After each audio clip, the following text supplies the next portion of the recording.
Today we went to the New York Air Show, which was in Stewart Airport in upstate New York on Saturday, August 24th, 2019.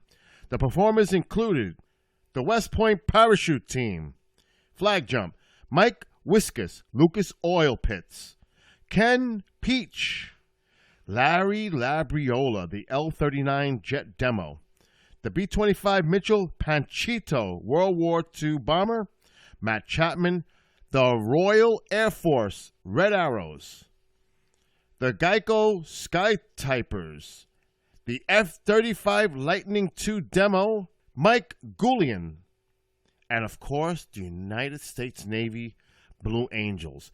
Now, during the show, we were able to speak to actually the pilot, and that was Kent Peach. And he will be hopefully going on a future show with Commander Cobra, as well as after the show was over, we also spoke to representatives of the Blue Angels, who also may be going on with Commander Cobra in a future show, as well as some other pilots that were there, and the Royal Air Force gentlemen. And I want to thank them if they watch this. And all those that participate, we are very grateful. The show was absolutely outstanding. And we thank all of them for their service and dedication to our country and their families, as well as our allies. And I know my friend Mike is right next to me. He had a great time. Right, Mike? Awesome. It was incredible. I mean, I am definitely going every year from now on. Oh, we're definitely going next year. So all in all, it was a great show. Now, in the footage here, it's going to be uncut. We're just going to put it raw. The first 3.5 hours pretty much is on my Sony A7S, and that will be followed by Mike doing his thing on my Sony Handycam, right? Yeah, not bad. Not bad. So you're going to have over 4 hours. It's going to be so. There's going to be parts where you're going to see me putting my camera down with the asphalt. Pretty impressed. Yeah, it came out overall really good. But again, I just want to personally thank everyone who was there.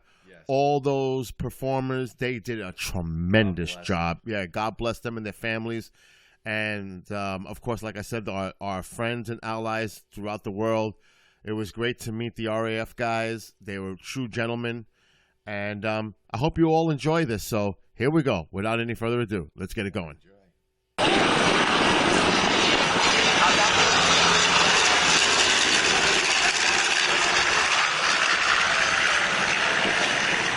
Nice.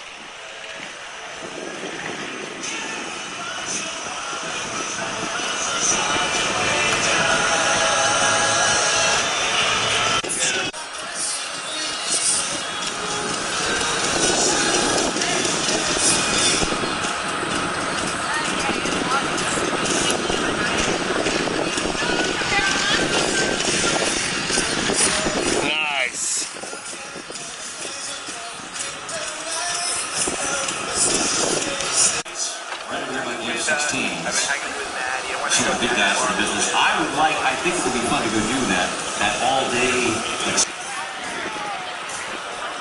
Right. See you then. This is unfortunate telling you that our show will begin in about 5 minutes. 5 minutes.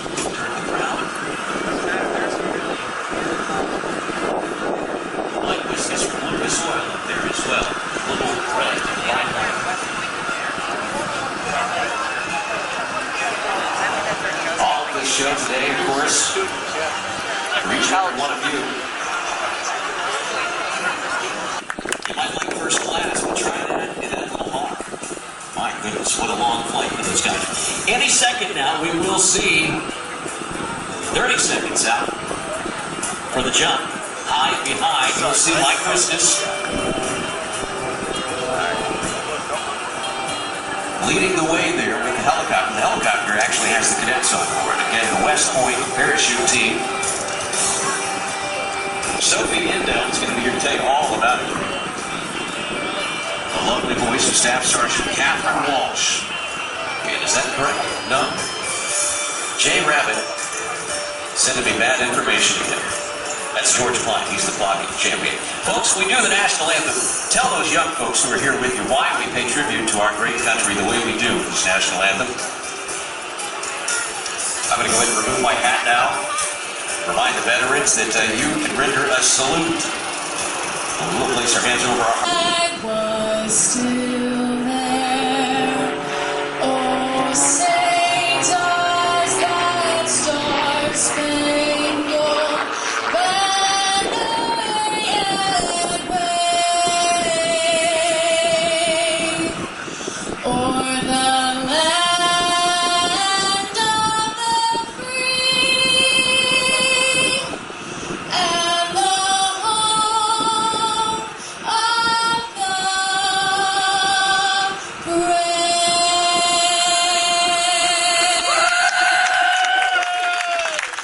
Great job there by Staff Sergeant Catherine Walsh. Wonderful job. We are now moving. Flight controls. The aircraft in today's demonstration is flown by pilots from the 2nd Aviation Detachment stationed here at Stewart Airport. The team would like to thank our incredibly talented pilots for their dedication and support shown to the parachute team.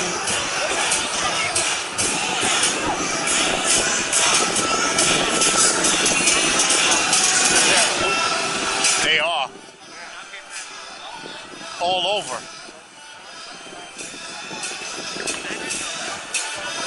Ladies and gentlemen, we have 4 good canopies in the air. The team is piloting sport accuracy canopies. They control their flight onto the field with 2 steering toggles.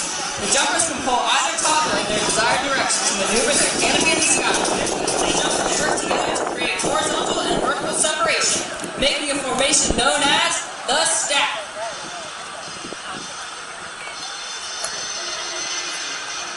Colonel retired Penmar Gabe Gabriel founded the Black Knights parachute team in 1958, and the team's founding marked the first ever military parachute demonstration team. The mission of the West Point parachute team is to educate, train, and inspire cadets to develop leadership skills. Welcome to the jungle. In an extremist context.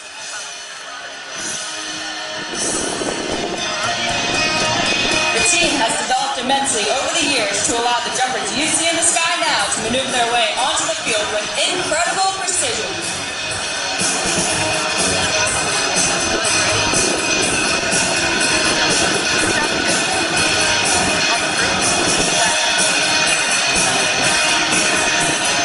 At 1,000 feet, the jumper does what is called a penetration check, checking their distance and speed across the ground. The jumper starts their pattern with a downwind leg, followed by a base leg, and finishes their pattern by turning 90 degrees into the wind for their final approach.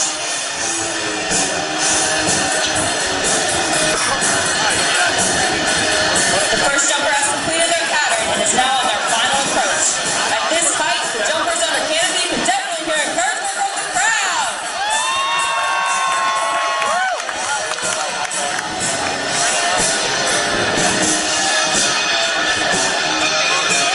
That is so cool.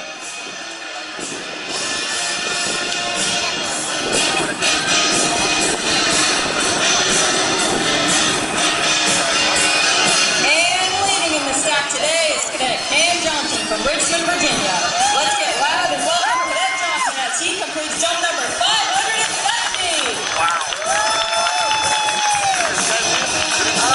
Remember how fun that was? And then you would pull on one side and then you'd speed up.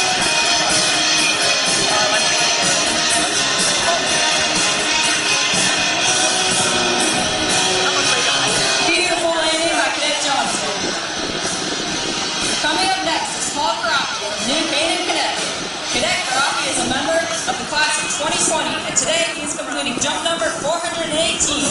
Please put your hands together for Cadet Karafi.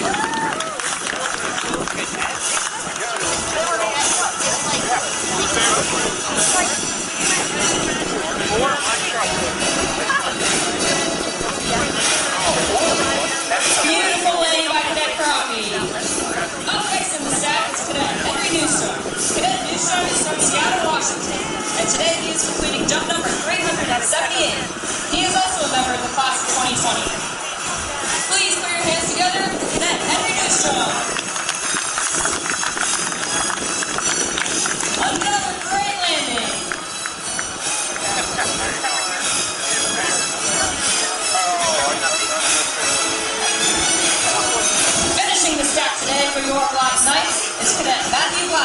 from Sutherland, Oregon.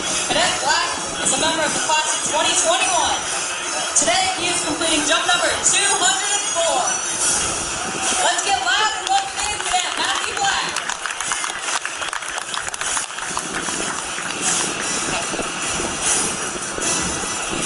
Beautiful landing.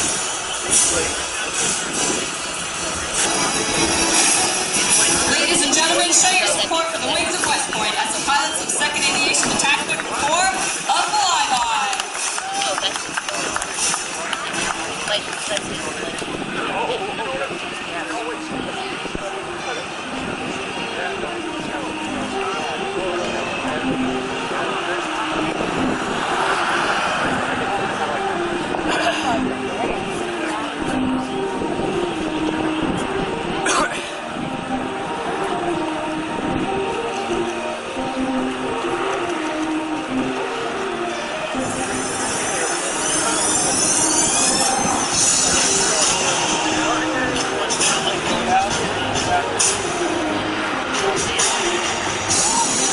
Ladies and gentlemen, let's give our jumpers another round of applause for a job well done. This concludes today's demonstration. On behalf of the Black Knights parachute team, thank you for your support. Blue skies, go Army, be Navy. That's Sophie. Thank you. Did a great job. Now, Brian Lilly, our air show director, is here with some special guests. Stewart International Airport is an amazing host venue, and I really can't say enough about them. And I'd like to introduce you to Ed Harrison, General Manager here at New York Stewart International. Brian, thank you so much. On behalf of the Governor of the State of New York, Adrian Cuomo, and the Port Authority of New York and New Jersey, I just want to say Mike Wiskus. Continuing Scott here, watch this guy. He has been on a rocket ride his entire life. Here this morning, now this afternoon for a quick preview. Thanks to come today. Mike Wiskus, though, he's a husband, he's a father, and he's a grandfather. And he still flies this way. Watch this guy.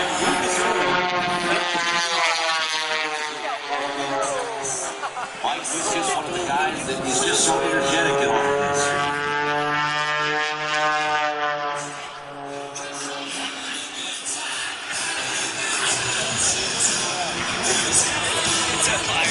Whispered in my ear there. It's one of our guys' 50th birthday, Mr. Steve Webster. We'll sing later on, I guarantee you. Mike Wiskus, a fan of Steve Webster's. Watch this, though. Mike Wiskus, his smiling face up there, just having a great time. And Mike, I don't know if you can hear this or even listening, but we are sure enjoying this today.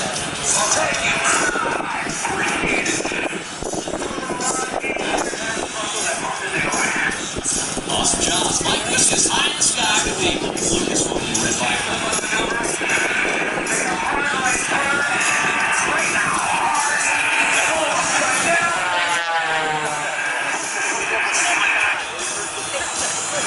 The wing shot guy. He's working up there at the Great Lakes at his workshop. Lucas Oil, though, his main sponsor. Performance petroleum-based products there from Lucas Oil, the best in the business. Shine products for your hot rods, or for the daily driver, even for your airplane, your car, your boat, whatever. Lucas Oil can take care of you. Great additives as well for your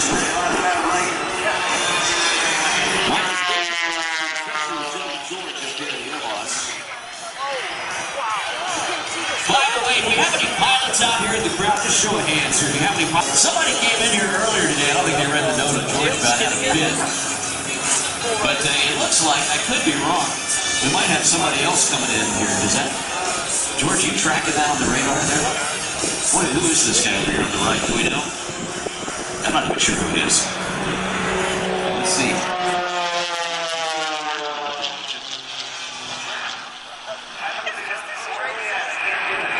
He's right in front of you. But no, don't pull up, Mike. Uh-oh. Hang on a second. Mike, just so you know, that guy's aileron just fell off. Let's see if we can reach him. George is trying to talk to him. Yeah, folks. Hello? Hey, who's this?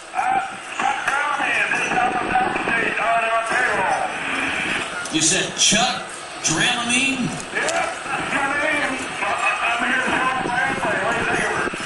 Well, your aileron just fell off. Where'd you build it? Chuck, did you hear Asbury? Where'd you build it?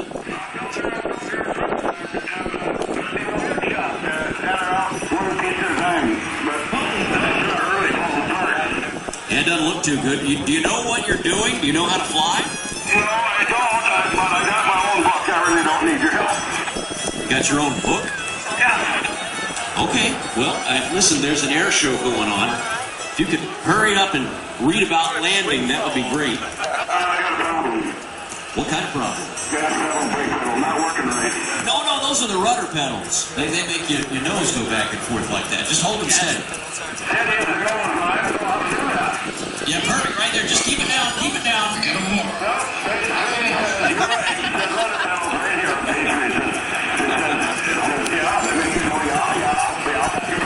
Yeah.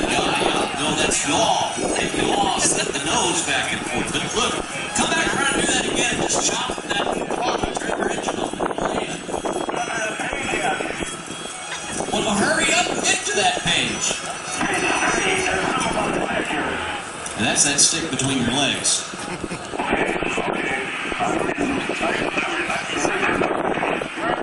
Get right there on the runway. There you go. Now, come on, just turn the engine up and you'll glide right back down. What just fell out? Your book just fell out. Oh, no. Your book is stuck to your tail, I think. Hey, get it over. Yeah, I think your book is stuck to your tail. I'm going to go back and get it. Yeah, no, don't do that. Whatever you do, don't do that, Chuck. Yeah, no, pull up, Chuck.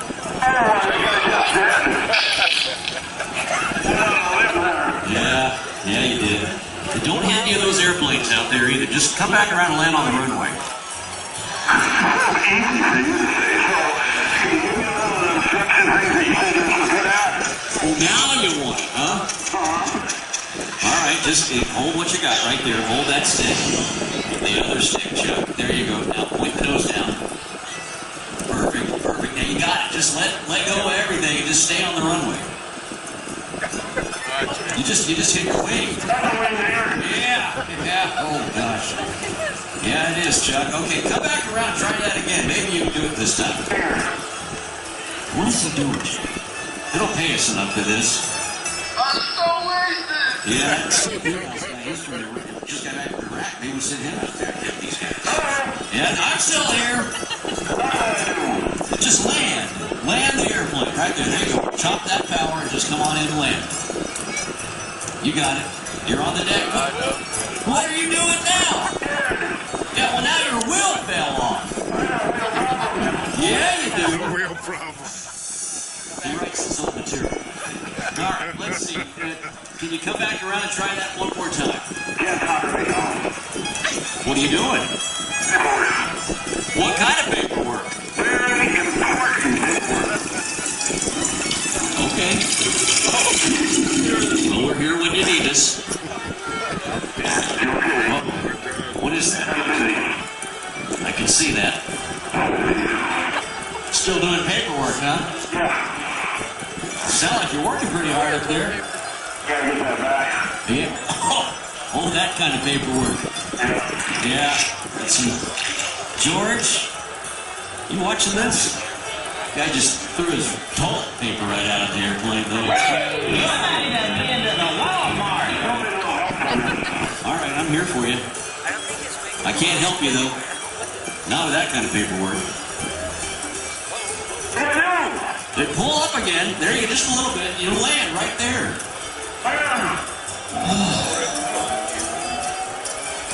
Okay, let's seriously work on this. Come back around and pull the power off.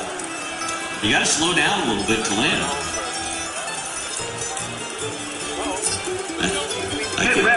Yeah, you are. Look at this. Before it fell up. Come on back around. Bring it around here to the left. There you go. You got it. Uh-oh. Skidding around that turn.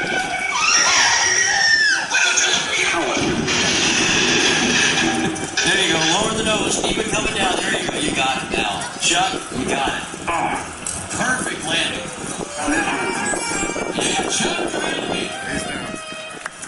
Right there, there's some folks from the company. And Kent Peach, one of the all-stars in the air show business. He's going to be back later today, and he'll probably even land on top of that truck that you see right out there on the runway. That's crew chief Mr. Nick coming down here. Give you a great look at the truck that he's going to land on later today. Kent attempts his truck top landing. Come by, the prop tips will go supersonic, and you will hear, yes, indeed, all 6 of the Geico Sky Typers make their way on past.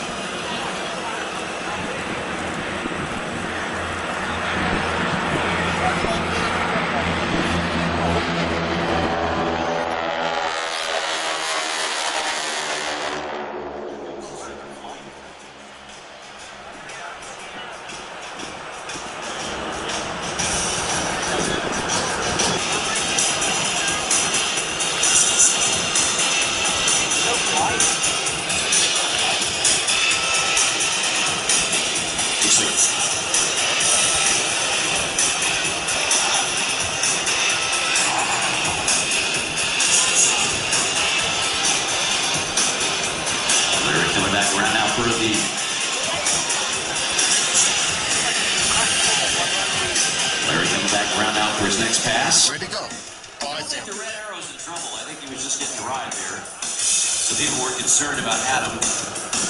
He's the commentator. He'll be up here to tell you all about it. L39's going to go back to undercover. Oh, housekeeping issues here. We're going to take care of the T6 real quick.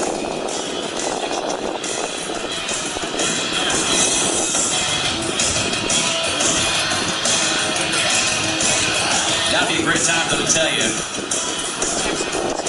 as we land this T6. We'll get back to He's coming. pass. Here he comes. Coming down here through his quick pass. Fast pass. George saying now we're going to continue this T6 element issue. So we're going to sneak it in. By the way, Adam, I was told that you look a lot like Bob Saget, the television celebrity Bob Saget from Full House. I don't see it, but I'm told that you do. So if you get recognized, just lie and say you are. You can sign his autograph. Pretty classy guy, but I don't know. We'll make our judgment by the end of the weekend. Coming down from the right, T6 had a little issue. He didn't come back in and land. Not to worry. Safety is paramount in any air show. We can always accommodate that. The S&J returning back to Earth here. Sky Typer number 5, I'm told. Don't issue. He's turning. Labriola, smoke is coming back on. From the left. This should be the big. Here he comes. Now anything the narrator says would actually resemble. Here he comes. Coincidental. Let's see if Larry pulls it off. Q8 of this 8-foot sky. Nice to look at.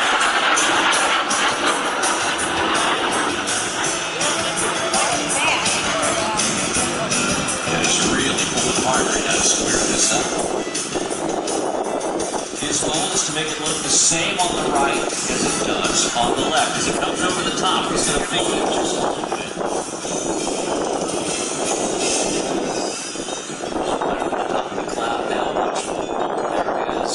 So slow.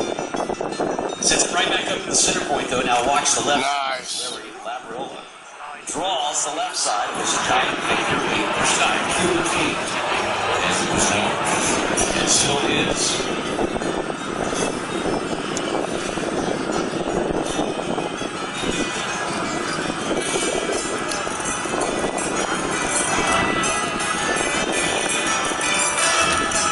Someone asked me the other night, he said, Larry, how do you afford to fly this L-39 by being a lawn guy? And he said, well, A, I'm a very high-paying lawn man.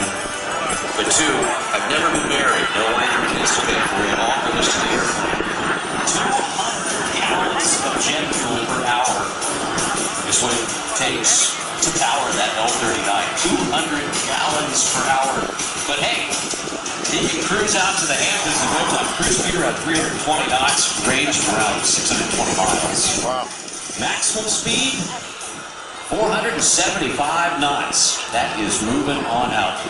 You can also fly pretty high around 30. Very challenging maneuver to make. Make it look like. There he is. It's a loop and a roll all in one. See, he's working on the upside there. Now he's starting to roll. He'll come back down. Just a extra big barrel out there. And he's rolling around. Larry Labrio, 68 years young. Wow. 68. God bless. The hardest you probably do in an airplane. Well, and as he gets around the bottom side, he's trying to hold it level with the elevator. Watch. This is not easy. The Larry makes the mental. The slow roll in the elevator.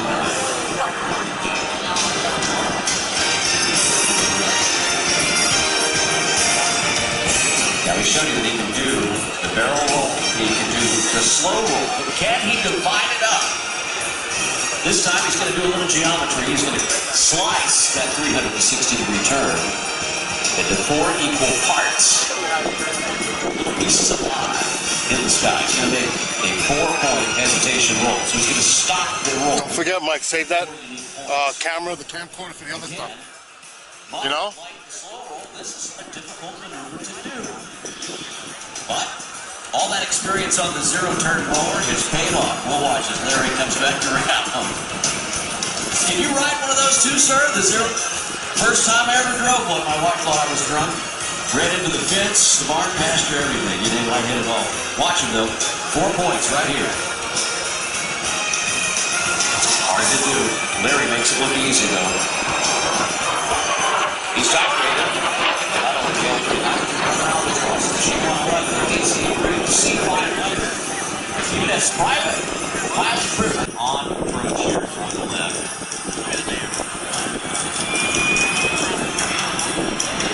Larry Scripsheet is down there, getting ready to meet him, I think. It's in the back.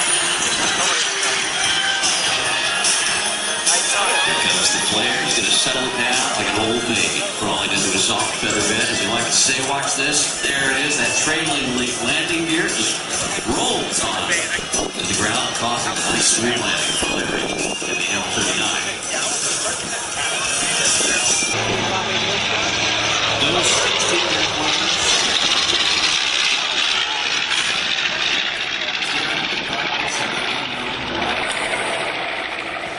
Right in the eyes. Dick Cole said the hardest part of that entire mission was when he opened that escape hatch and he looked down. And all he saw was darkness. He bailed out. They got where they could. Some of them had to ditch the airplanes. Made a movie about it. Called 30 Seconds Over Tokyo. A lot of you who are out here today, maybe in your 20s, maybe in your 30s, maybe even in your 40s, it's ancient history to you. You've never heard the story of the Doolittle Tokyo Raiders. Well, let me tell you, they are some of the finest Americans you've ever met. Our relationship today, you hear a lot about China. Cole passed away last year. And all of the Raiders, they will tell you this. The Chinese people took such great care of them when they walked out of China. That's where most of them landed. They were the reason, the Chinese people, they were the reason the Doolittle Raiders made it to safety. The Japanese knew that. They slaughtered over 250,000 of the Chinese people. The retaliation for helping those Doolittle Raiders get out of the country. So to their dying day, the Doolittle Tokyo Raiders, all 80 of them, had a special place in their heart for the Chinese people.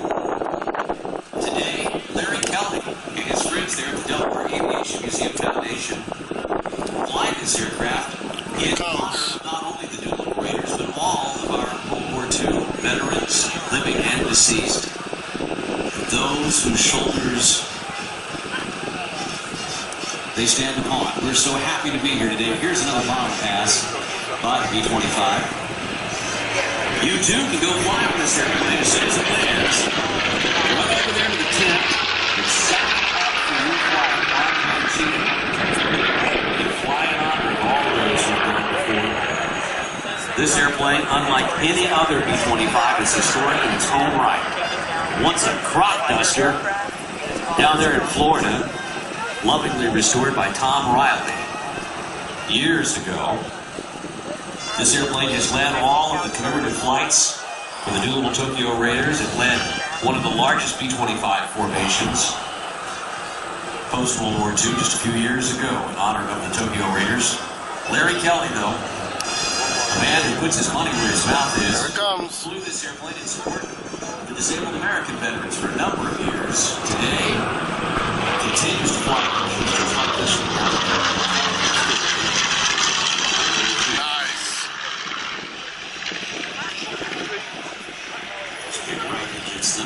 What does it sound like to be in a B-25? You get asked that a lot. Crew on this airplane. It's the closest thing I can tell you. Just imagine putting a metal plug over your head and having your two best friends stand on either side and bang on it with a hammer. When you take the headphones off with this thing, it is exceptionally loud. But you have to put yourself back in that time and imagine being shot at. Maybe you're standing there in the waist gun. You can imagine the flak coming up around you. You're up there in the glass nose. You look down that Raiders photo site.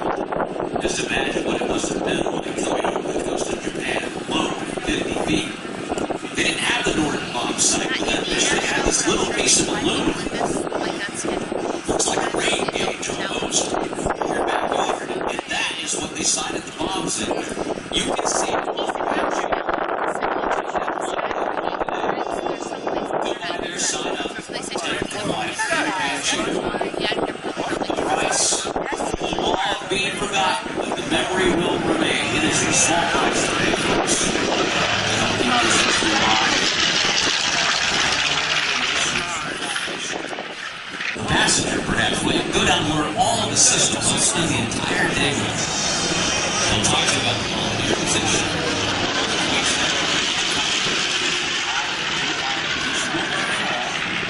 He'll go through a great flight down the Delaware coastline.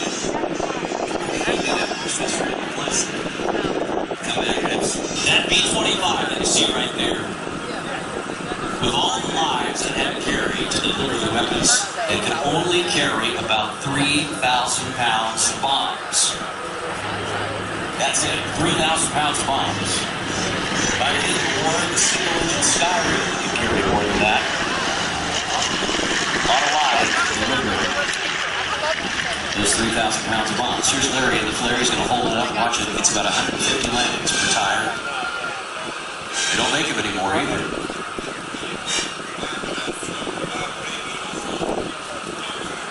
There he is, though. Larry Kelly.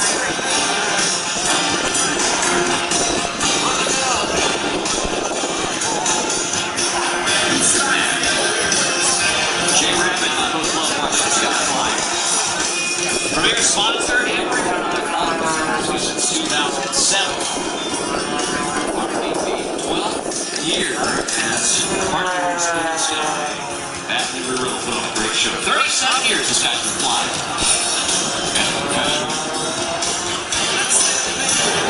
Wow. That was nice.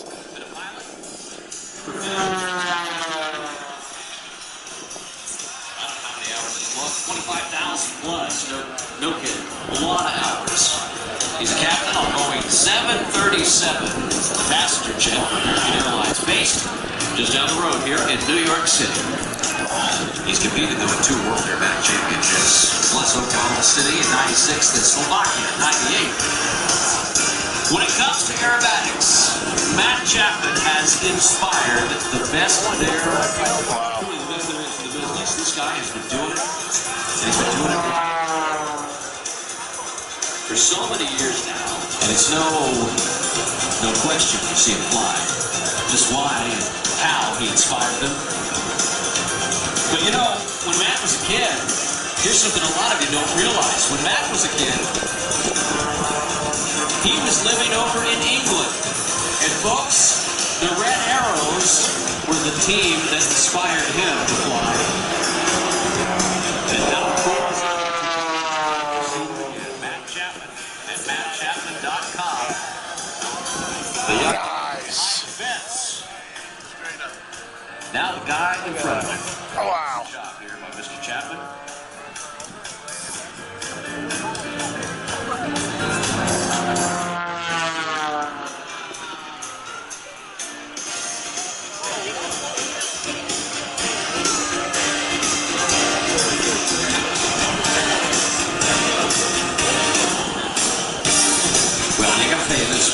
Embry-Riddle that just amazes me. 2 campuses, right? So if you're a kid here today, 17, maybe 18 years old, want to have a career in aviation, look no further than Embry-Riddle, Matt Chapman's premier sponsor, Embry-Riddle Aeronautical University. They can help you on 2 campuses.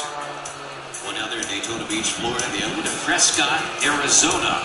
Students who need more flexibility so they can complete their studies with Embry-Riddle Worldwide, which has more than 150 campuses, even if you need to. That is because they understand the flexibility that we need today. To be a professional aviator, there's no better place than Embry-Riddle University. Matt was even chosen a number of years ago to be the elite air combat command demonstration pilot. The Air Force guys up and teach them how to do this kind of stuff. Give them a little taste for what it's like to fly on a flight. Highly agile aerobatic airplane.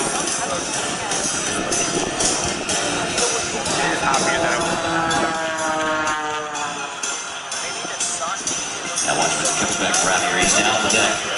Just above the FedEx line there, and here comes the big pull. Now this next figure is one that Matt really enjoys flying. Let's watch him out. He just does this little series of snaps on the other line. All the way over though. A little about face for you. Here he is. Matt Chapman, front and center. This is the part that makes the funnel cake do a little something funny when you eat it. I don't know how these guys do this, though, by the way. They're pulling so many G's. They're real athletes in the sky. You won't see Matt Chapman, outside of the gym. This guy he always keeps a good level of physical fitness, just like all of our performers. But watch him on this down line, a little wide. A blistering set of aileron rolls coming back down. Golly, how does he keep his head screwed on straight? That's because all of our performers here today, the best in the industry, reverse and reverse and reverse. They do this day in and day out. They compete. Wow. National and international levels when it comes to aerobatics, precision aerobatics, that is. Sure, the best of the best here for you in New York, and all weekend long.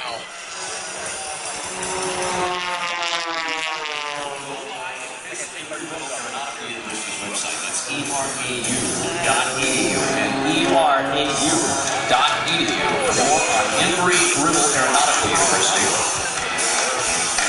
Matt behind the controls of an airplane called an Extra 300LX.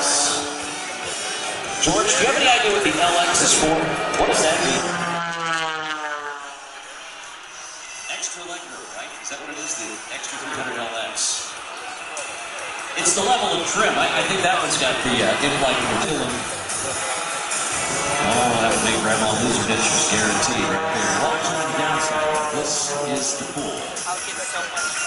Rocketing skyward yet again. Matt Chapman has another little maneuver up his sleeve for you. That dude just stands on the rudder in positions.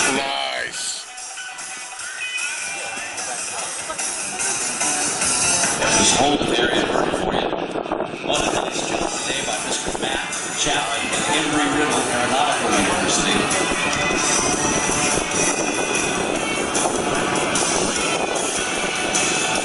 Maybe the folks down there on the right side feeling a good look. This aerobatic box, that invisible box that's out there, is enormous. Tip to stern, it is a long box, one of the biggest in the business. Everything in New York is bigger, they like to say, right? I think you guys had that line before Texas did. Here he comes, though, back again. The Air Show Center. Look at that, the red arrows, the folks that inspired Matt to start flying. Right there off his left side, there's the look at the Embry-Riddle Extra 330LX. A hard pull.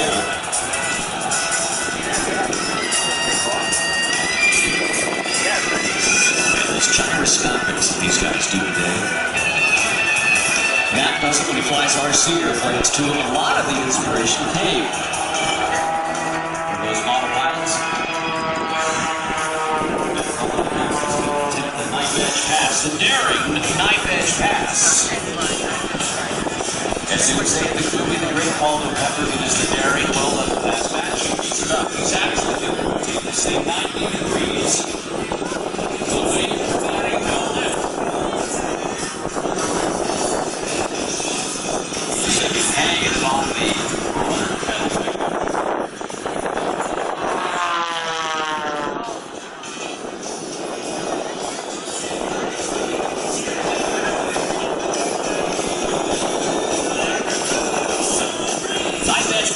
By Mr. Matt Chapman. I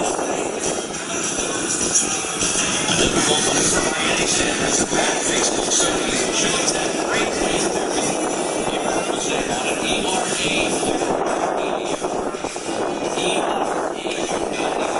Take it. Professional Okay, now Matt says this is his last. Let's see it. He saved it all up here. Just the big finish for Matt Chapman. And Henry Riddle.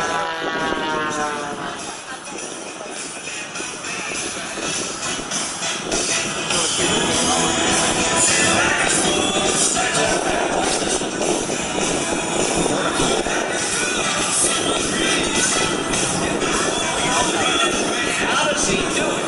Wow. Can't figure it out. It's Matt Chapman. Partner that his true stood the test of time. Go by and check him out. Embry Riddle, aeronautical at the same time you'll spell. Oh, that's going to be nice to capture. Just check this out. An amazing display here. As the Queen Skies makes her way back here to Stewart National Airport. Ladies and gentlemen, a round of applause. The Boeing 747.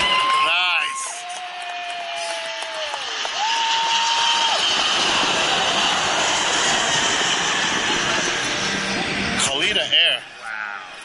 Nice. Search the team's YouTube channel for the Gecko Air Show commercial to see how his first flight really went.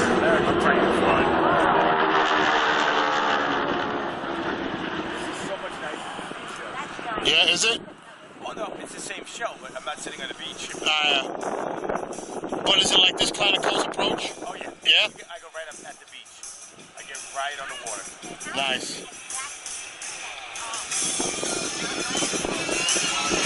Is that Satriani?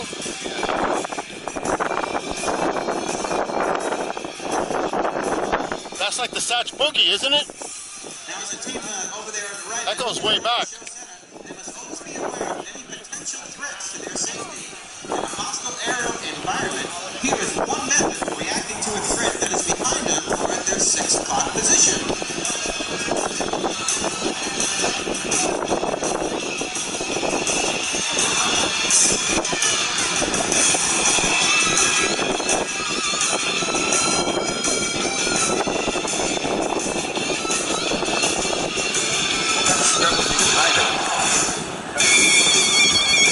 Now from straight ahead, here they come.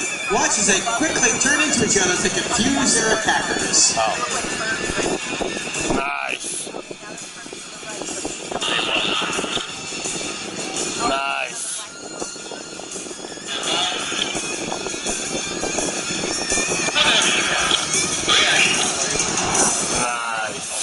There it is, folks. The Geico Skycover's 6-plane implosion, or 5-plane implosion.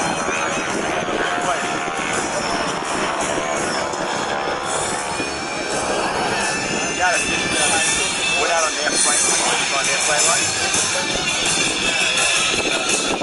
Photo. You notice how they were lined up with them? Now they'll set up for a classic head-on him 4v1 air-to-air encounter.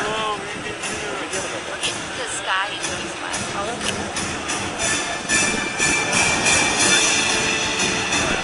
Oh, there we go. Okay, listen, while we're doing a pose and so on, yeah. Now as they come around, let's see what happens when the two formations get a tally or a visual on each other. They'll attempt to cross as close as possible to gain an advantage, to get the edge over the other guys. Keep watching now. We have 4 600 horsepower World War II aircraft on the left, one more on the right, approaching head-on, nose to nose, closing at a 300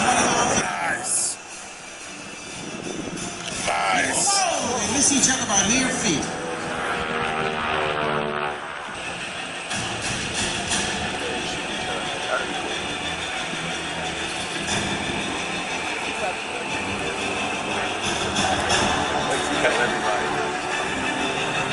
When that one solo got smart, he bugged out.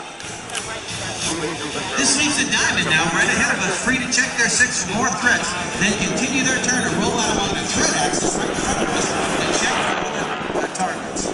When they do, you'll get another opportunity to enjoy the symmetry of a beautiful. He stopped talking.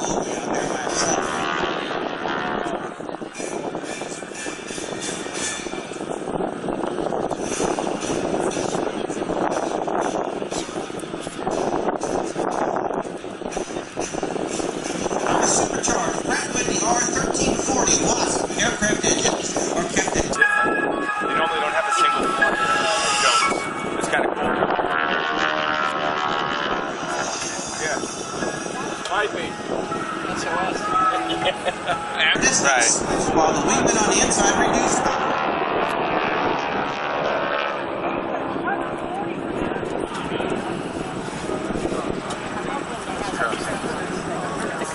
They are really close. The strike you see on the airplanes. They're tight. Reference marks that help the pilots keep their exact position in formation. And the white smoke you see is an environmental-friendly, paraffin-based light smoke oil approved by the EPA and used by all air show performers and the military jet teams. As the Diamond departs, watch for the solo to return from show left.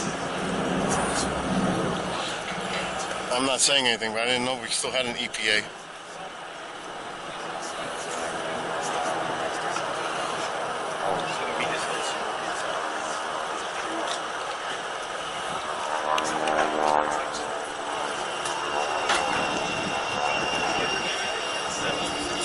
After the air-to-air threats are neutralized, ground targets are found. Look to your left as the...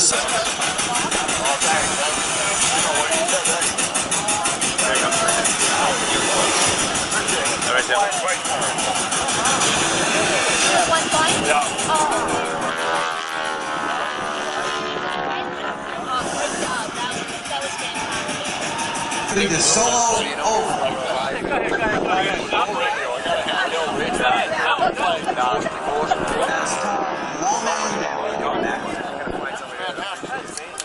We maximize the performance of our aircraft using flight displays provided by Aspen Aviator's Fan Pass. Check it out. How about it? When it gets, I fell asleep.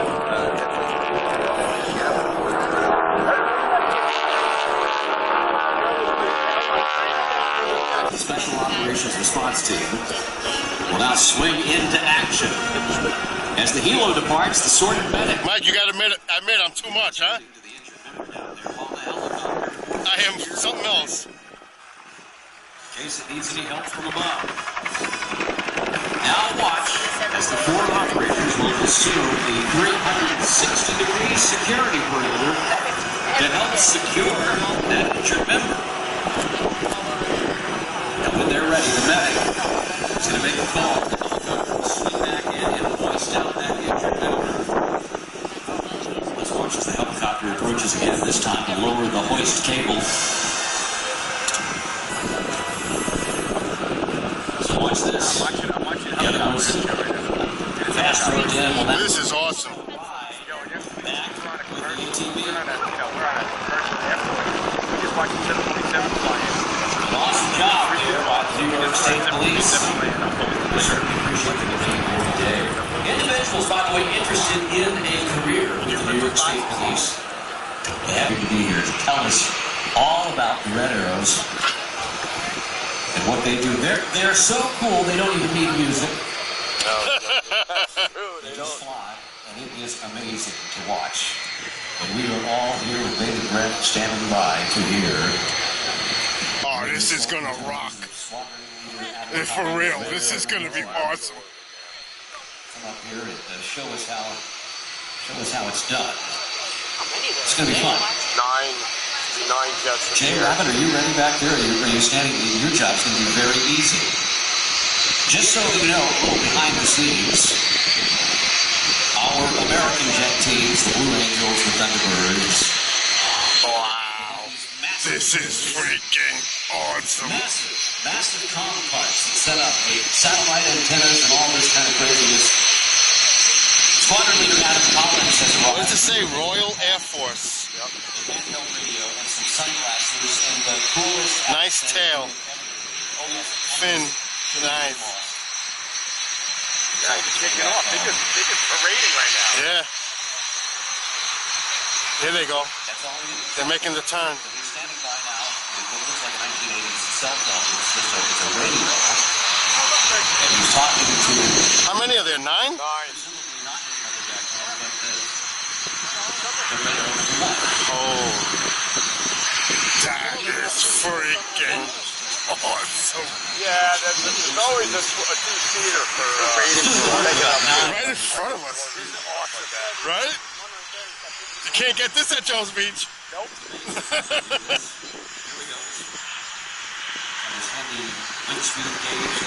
Wow. Look at this display.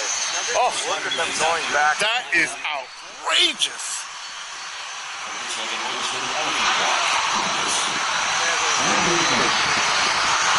You can smell it.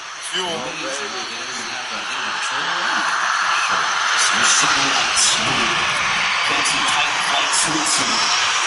Oh, look at this. Look at they're all set up. Look at this. Yep. They're getting ready. Wow. Formation. Yep. They're going to kick off together and you front the kid. Good afternoon, ladies and Here we gentlemen. go. Well, they're the elite, so, you know, this is the UK's elite.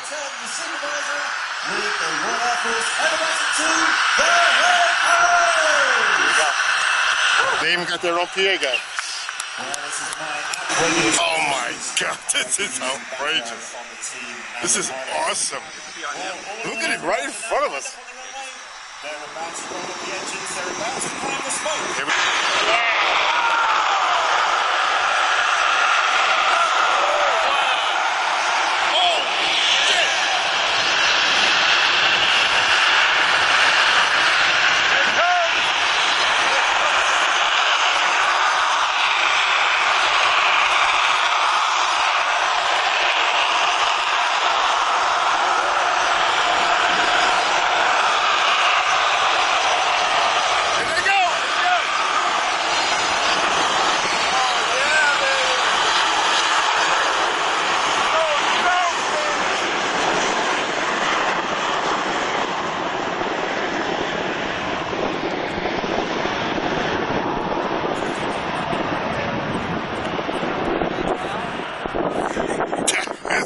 Patriotic red, white and blue smoke flowing behind as they pull to the vertical. Red one calls them into short diamond. Look at that tight formation. Red one is squadron leader Martin Pert. Martin is a former Harrier and Typhoon. Wow. That is wicked. And is in his second year. Look how tight they are. The aircraft complete the loop, changing from big battle to short diamond before banking around to the right.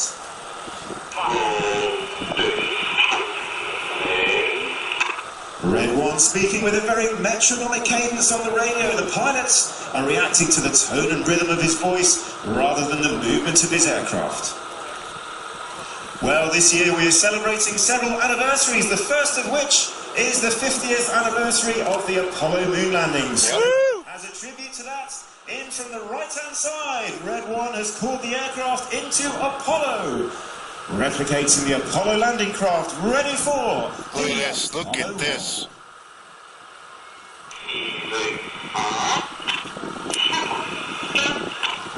Oh, that is awesome. And draw calls Red One as the upside down and distinctive Apollo shape.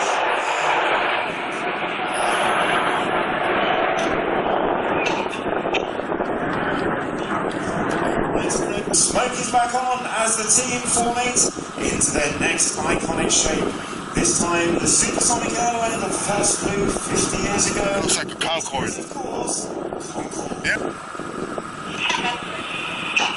Here they come. And And pulling up course red 1, Concord pulling to the vertical. As they approach the vertical, the core will come. The formation will change as they go over the top of the loop into signals.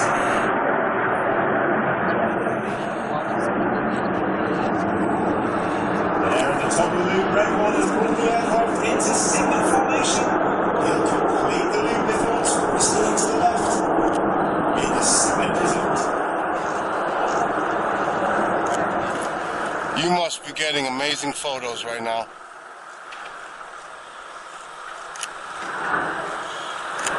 Because I'm getting awesome video.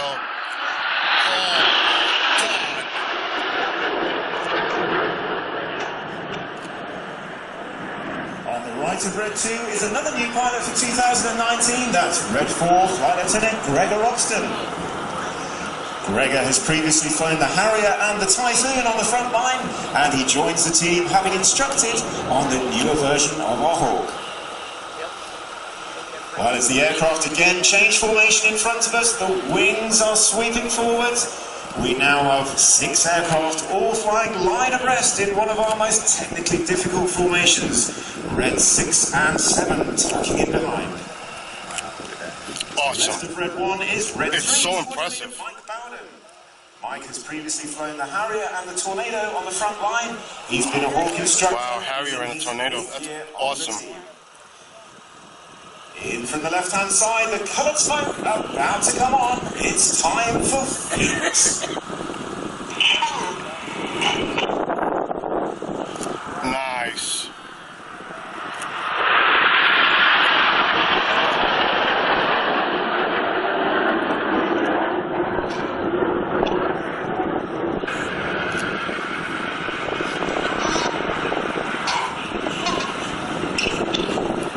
Well, as the smoke of Phoenix goes off, the aircraft about to bank around to the right. We're about to represent... That's my phone. I can't pick it up. Okay, never mind. Stalwarts and combat operations in Bomber Command in World War II. We have... There's no way I'm picking it up. Who is it? Said, Oh, that's my neighbor. Forget it. so red button, right? Yeah. Got it. That's your phone, not my hand.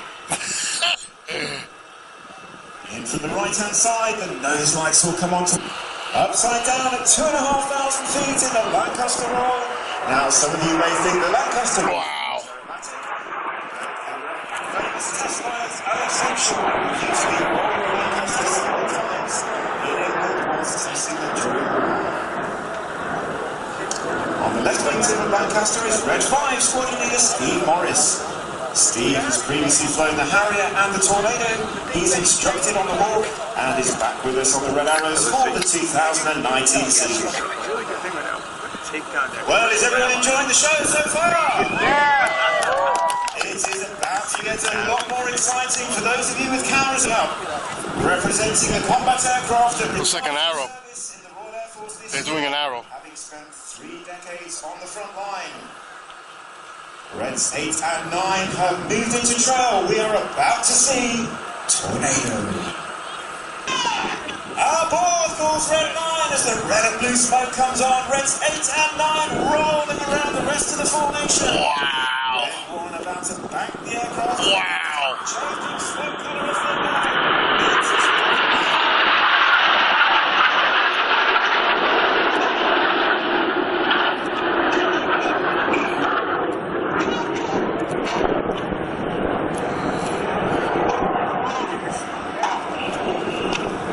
Well, as Tornado finishes to our right-hand side, it means we're approaching the end of the first half of our display.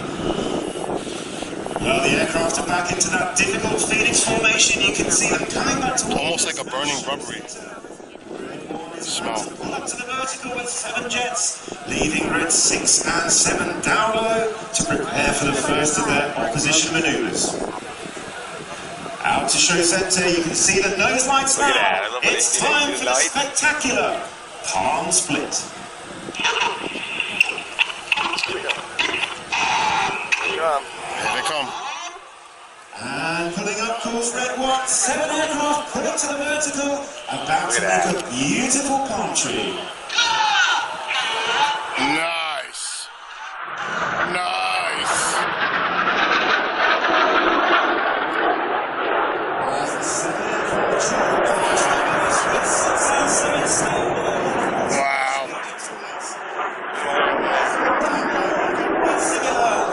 opens.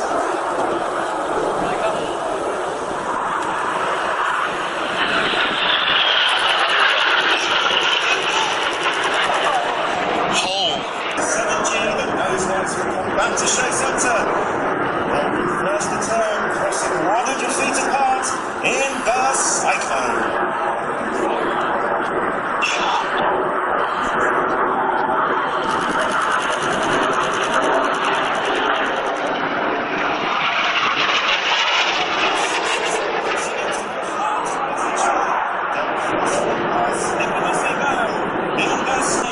Look out to your front right.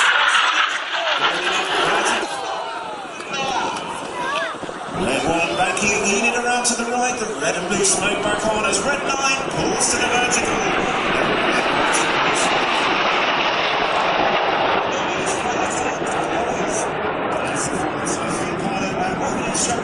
And he's on his third and final year with the team. 3 years, huh?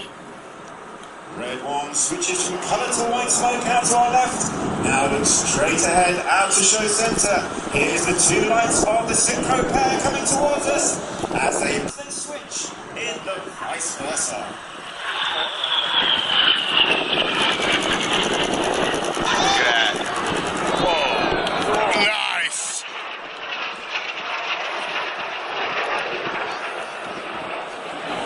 About to make a beautiful palm tree. Nice. Nice. As the severe palm tree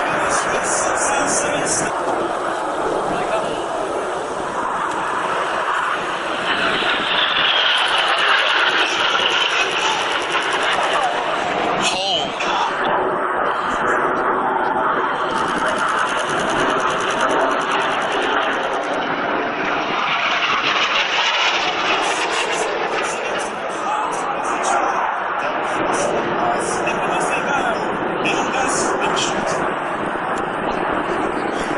Look out to your front right.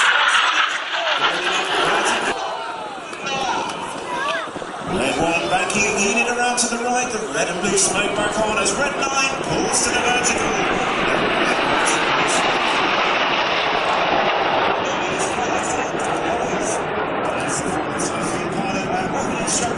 And he's on his third and final year with the team. 3 years, huh? Red 1 switches from colour to white smoke out to our left. Now looks straight ahead out to show centre. Here's the two lights of the synchro pair coming towards us as they pull to the vertical. It's time for the heart.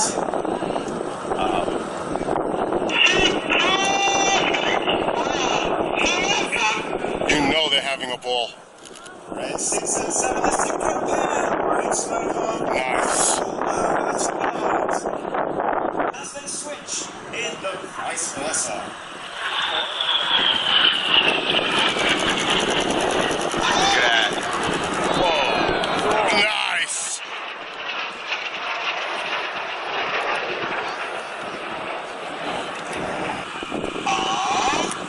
And pulling up pulls red 1 on the left-hand side. 7 aircraft pulling to the vertical. He's about to feed in the right roll as they approach the top.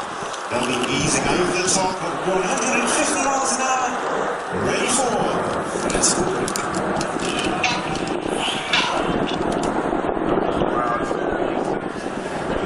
In the clouds.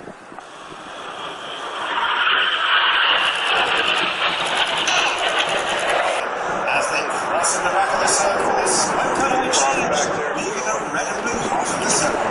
Nice. One more time. Coming back across one more time. Here he comes.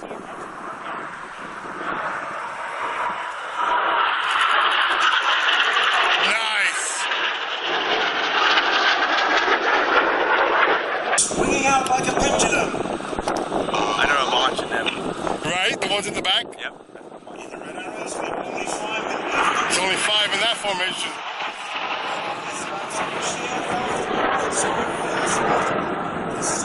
Even numbers on the left, odd numbers on the right. To get back to the correct side, we're going to cross straight through the middle. It's time for the slalom. The pilot's operating the smoke using Nice. buttons on the control stick. Timed once again by Red Boy's voice and his cables.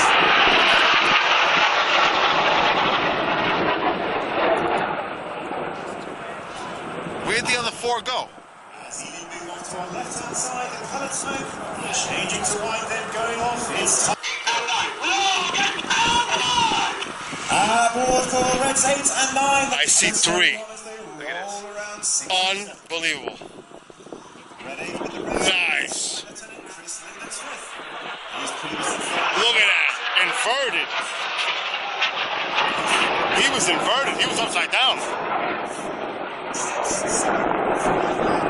Oh, there's the other 4. Leads off to our left-hand side. The aircraft rolling the right way up to make way for Enid. Coming in through the left. Those lights coming towards us. The inside pilots about to roll to the outside. Changing smoke colour as they go. Oh, here they come. Right over the runway. Oh, nice. There goes. Wow. Nice.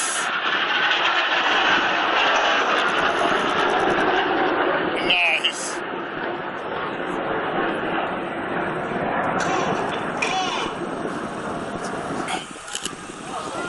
Nice. They're both doing this at the same time.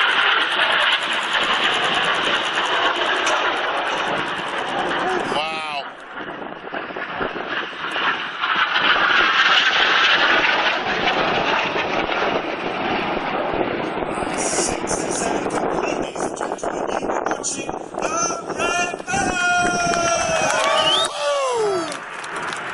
There they come. Listen, one thing, County Executive Stewart at Newhouse, George County Executive Stewart at Newhouse, welcome to the 2019 New York Air Show. Right here. County Executive appreciates the support of everyone. Great, this is a great event. Beautiful Orange County for this year. Well, thank you. Spectators for coming out. The County Executive, his name is Stewart at Newhouse, hopes that you enjoy the show. Thanks to Stewart at Newhouse. Brad Whitney, proud to power military aircraft for the U.S. and its allies with saluted servicemen and women.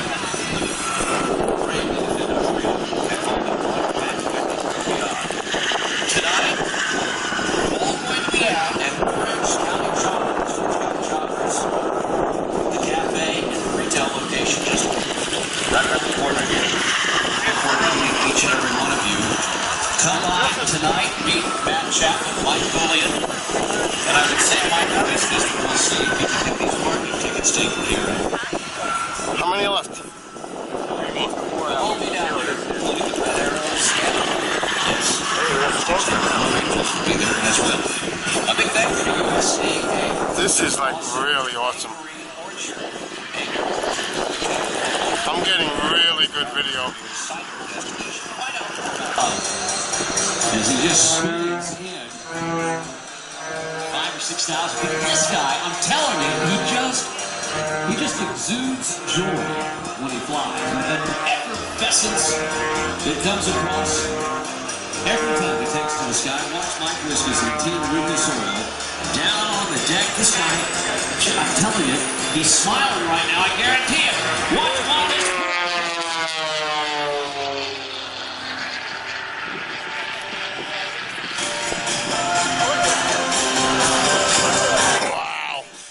Wow. Oh my God. See a big show of hands for dads. How many dads? How many grandfathers do we have out here? And how about husbands? If you get to know him personally, he's one of those true exceptional humans that we have in the air show business. Your personality is just infectious. You just can't help but want to be around him. He is no different. Mike Wiskus. Once you start using the products from Lucas Oil, you cannot stop. I'm telling you, this stuff is just amazing. Your speed shines. Those performance products, each and every one of them are so great. It's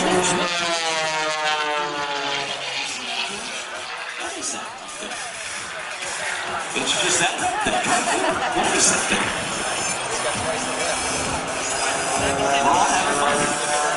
It's just slow. Not sure. Well, my guess is going to go on the other. Mike Fisk is right there on the radio. He's somewhere. Must be a balloon up there. Mike, are you up on the radio? We're watching this. I'm sure he is.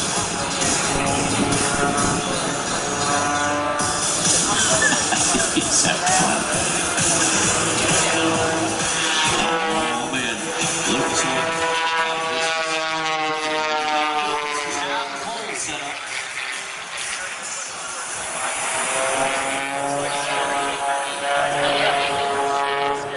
It's a whole bunch of balloons. I don't know what's focused. All right. He's doing all types of acrobatics. Wow. And Mike Fisk is going to try and look at this. A ribbon cut here a little bit later on. Watch him rise up. Right underneath. He's on the ribbon. Washington and Hendrickson have their ribbon. Just said it was almost 200. Underneath that ribbon. We'll see. Austin Askus out there holding it too. I told Larry Kelly he ought to try this in Panchito sometime. He could cut all three at once, just right underneath. Now Mike Fisk is holding a little high. Watch him on the down line here. Here it comes from the right this time. Team Lucas Oil. It's not snake oil, folks. I'm telling you, the stuff works. I put some in the rear end of my own farm truck. Amazing. Got it. Nice. That was nice. Perfect job by Mike Fisk. Not set them up, not set up the crowd well. He just started talking about Lucas Oil and then he didn't. Here he comes.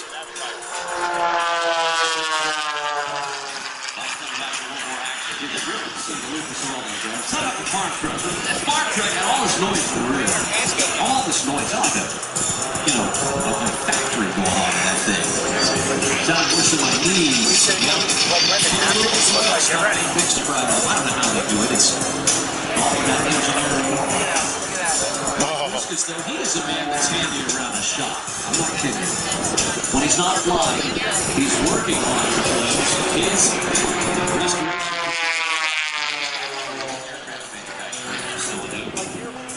as a some of the most iconic aircraft currently flying in the air show industry today. I'm not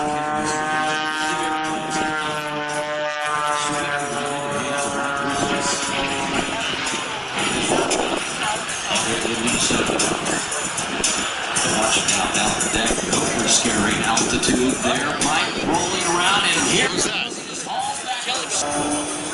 Watch it. Mike's diving in.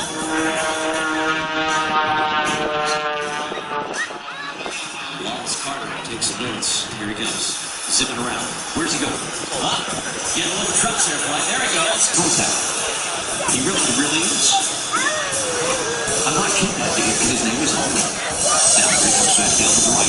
Watch him again. He's got a lot of rolls for down line coming up here. This guy is just good. His name is Mike Fisk, and he would like to be your friend. Yes, he really would. Find him on Facebook. Find him on social media. Like his page and like his friends at Lucas Oil. You'll not only like him, you'll love him. Watch him on this rolling up line. Here he goes. Smoke's going up, so you can see it. That is so cool. That little airplane just sits there and spins. That's amazing. Come on, folks. Put those two hands together. Big trees.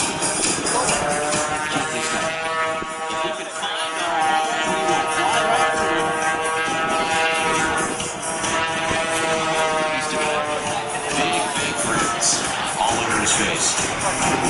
So Mike's just told us he's going to set up for some high alpha maneuvers. What does that mean, a high alpha maneuver? Well, watch it.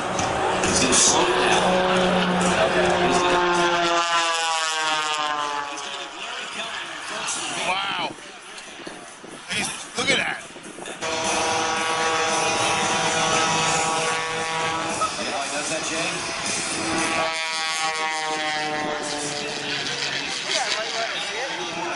And hold it in a flat turn right out there.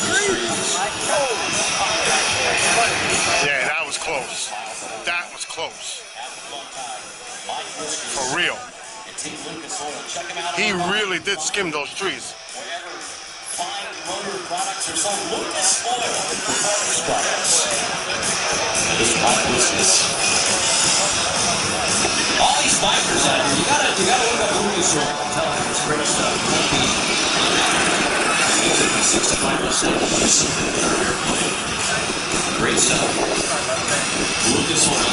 Here it goes. Mike Lucas set up the price. Nice leg. Wouldn't that be horrible if he bounced the leg? They do all this stuff and they have to land the airplane and land it correctly. Nice. Mike Wiska's got a canopy open. He can hear you here. They make those delicious little jelly bellies. So many other presidents have passed. Present Jelly Belly from Fairfield, California to Camp Beach. A great combination. Ed, can you see? It's demonstrating some of the basic airbatic capabilities of the Interstate Cadet. That airplane, that little airplane that you see right there, all about 65, 75 horsepower, still able to do airbags. How does he do that? Well, it flies on the wing. The engine up front, unlike Mike Wiska's, that was using the engine to do that high alpha pass there, Kent doesn't have that kind of horsepower. Kind of uses energy. How it's done, I'm just going to guess. Kent dives down to pick it up a little bit, but Kent, because he's so capable, can squeeze every drop of water out of that washcloth and get that airplane to do things just like Wow, he came really low. Did you see that? Holy. That gal about jumped 4 feet when Kent tucked behind the runway. For real. Let's see if Kent's over there. Is he over there yet on the screen? Yeah, there he is. He's going to be talking to his driver, who I believe is Mr. Nick out there in the truck. You see the truck down there? Oh, he's going to land. She had a student pilot on board. They looked out, and all of a sudden they saw the impending attack. They had Japanese Zero fighters all over them. Kate, the Val dive bomber, so she looked out the window, didn't know what to do. Thankfully, they did not shoot her down. Kent and his brother, though, they actually located the airplane that Cornelia Fort was flying back then on that fateful day, December 7, 1941. They restored it, and it is now owned by Mr. Greg Anders. You know that name? Yeah. Dad was an astronaut. He owns the airplane now and has displayed it at a few air shows. Covered in Kent Beach, though. He's the guy that restored it. Now let's watch him try to land his Interstate Cadet, the Jelly Belly. Like an aircraft carrier. On top of that truck. How's he going to do this? He's going to drive up behind it, and he's just going to touchdown on it. Now he's going to do a little rumble and move it on up. Ooh. Will he get it in there? Let's see. He's looking for the wheel box. His eyes are... He's coming in. And he's just, he looks like a scared rat back here. Oh, he went past it. Hey, what's wrong? He's like, my heart is beating. It's beating out of my chest. I don't know what's going on. And then we realized that Jelly Belly had developed these things called Making the U-turn. and we had about 4 boxes of these things at this point, and they are loaded with caffeine. We did not read the directions. Here we go. That's right. They were so delicious. We just can't eat them. But if you get the sport beans, moderation is the key. Kent, who has never been affected by caffeine, is now slowing down. He's coming in now. Watch it. Holds it right over. Just. He's so close. Like a 14-degree knife-edge pass and Interstate Cadet. I'm telling you, that takes superior airmanship, folks. And Kent Peach can pull it off. One of the best guys in the business. I've lost count. Is this the 3rd attempt? Yes. I believe it is. This is the attempt that he actually lands it on. Yeah, there's no swears about for show. Yep. But I have my doubt. 3 strikes, Let's you're out. see Ken Peach now. In the third attempt, will he do it? Like, hit the gas. I think the odds are pretty good that he will. Let's watch as he sets up for it. I can still hear Peter Griffin if he were to come to an air show. So let's play some dramatic music. Here he comes. He's coming down. But here he comes. Ken Peach slowing it down. He has it this time. Just look at this. Every approach is what makes a great landing. Oh, come on, folks. There he is. It's in the wheel. He got it. Ken Peach. It's amazing. Yeah. On the truck top landing there from right back to the net when he sings that North Dakota accent. Wow. They can fly. Ring of Fire, all big hits. Ken Peach and Shelly Belly will be back later today for their dead stick routine. So again, flying. 68 years old. God bless. 68. Ken wants to demonstrate this technique a little bit later, just so you know that. That's great a fear of flying if you are one of those people that are stricken with that fear of flying. If you lose the engine, not a problem, says Ken. You just glide it right back down. He's going to.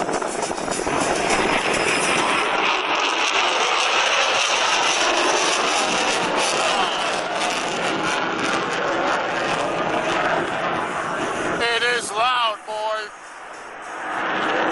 Oh, that is awesome.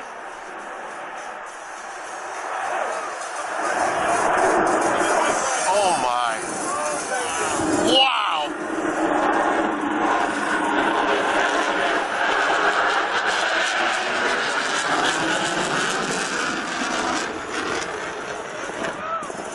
Listen to the power of that. That's unbelievable.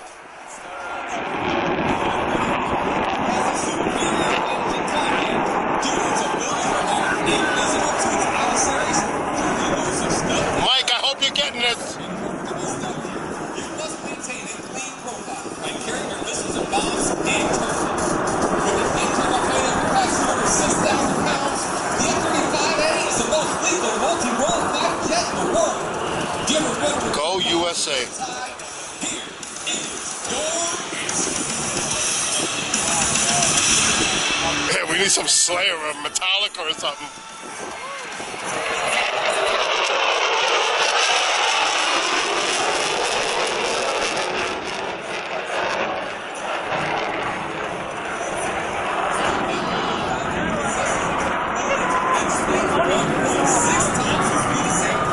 That equates to nearly 1,200 miles per hour. Today, you'll showcase just a fraction of this engine. Watch as Captain Wilson accelerates to just below the speed of sound. Oh, imagine he broke the sound barrier. The high speed.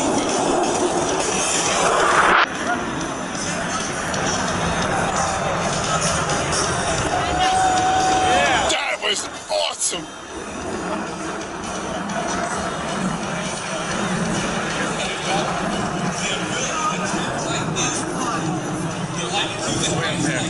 Yeah, he's way up there.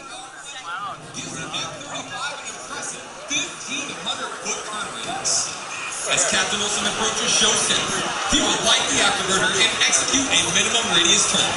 That will press him into the sea with up to 9 Gs. 9 Gs.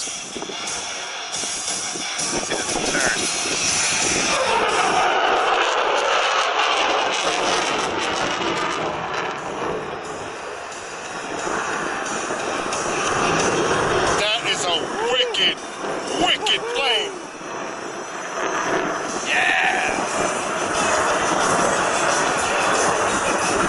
Wow, he just did a 3.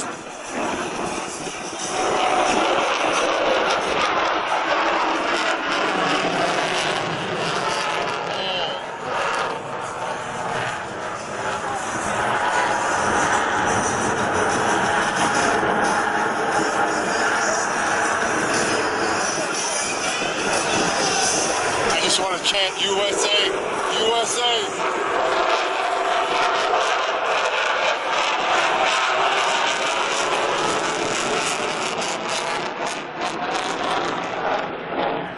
What a badass.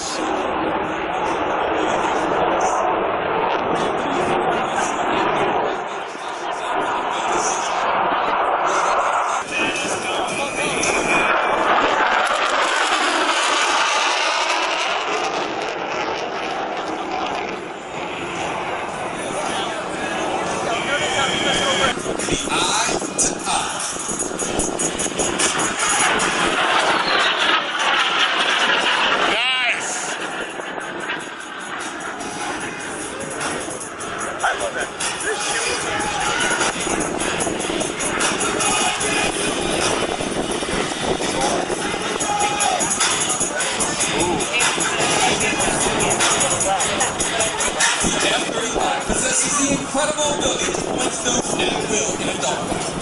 Watch closely as the jet climbs more than a mile into the vertical and completes the lightning loop. And then while under complete control and without thrust vector, Captain Olsen will execute a 180-degree flat turn. Ladies and gentlemen, Lightning 2's title turn.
And then, just as he approaches the show center, you'll once again feel the raw power of that F-35. Look at him! He's just hanging there!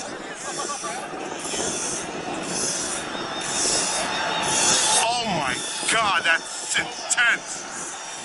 That is outrageous!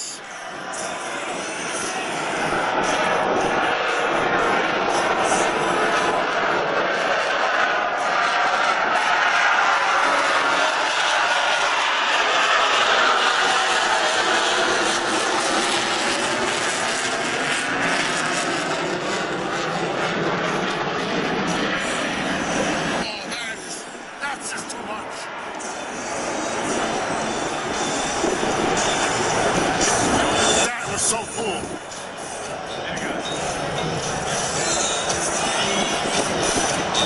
at that. He's just like hanging there. Don't look away just yet. As Captain Olsen reaches the peak this time, no one in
Captain Olsen repositions the F-35 in preparation for the Heritage Flight. We'd like to give a shout out to our expert maintenance team that made today's demonstration possible. Follow us on Facebook and Instagram at F35Demos. And remember to tag us on our social media posts and photos at hashtag F35.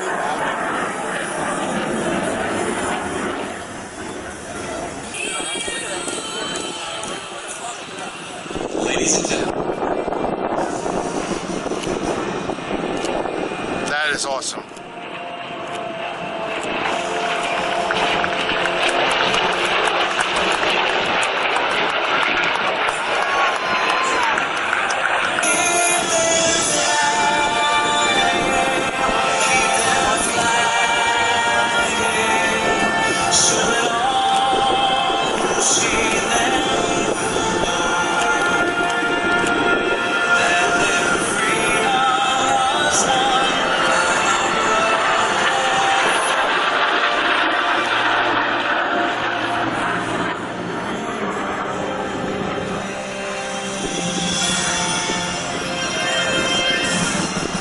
like to dedicate today's Heritage Flight to all military veterans in attendance whose sacrifices over the years have helped preserve America's freedom.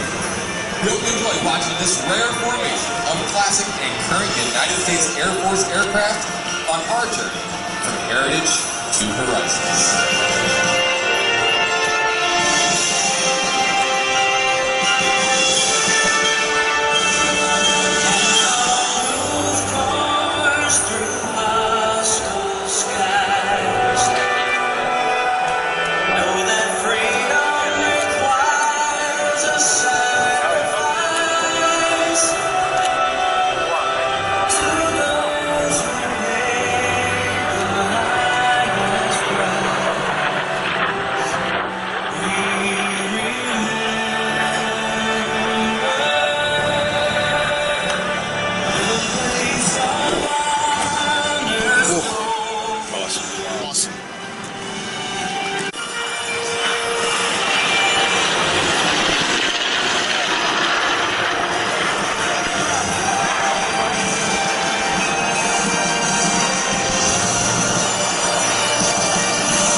Dominating the sky.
That is one special bird.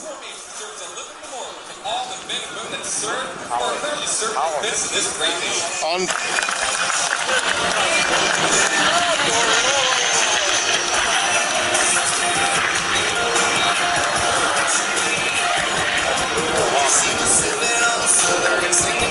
Repositions the F-35 in preparation for landing.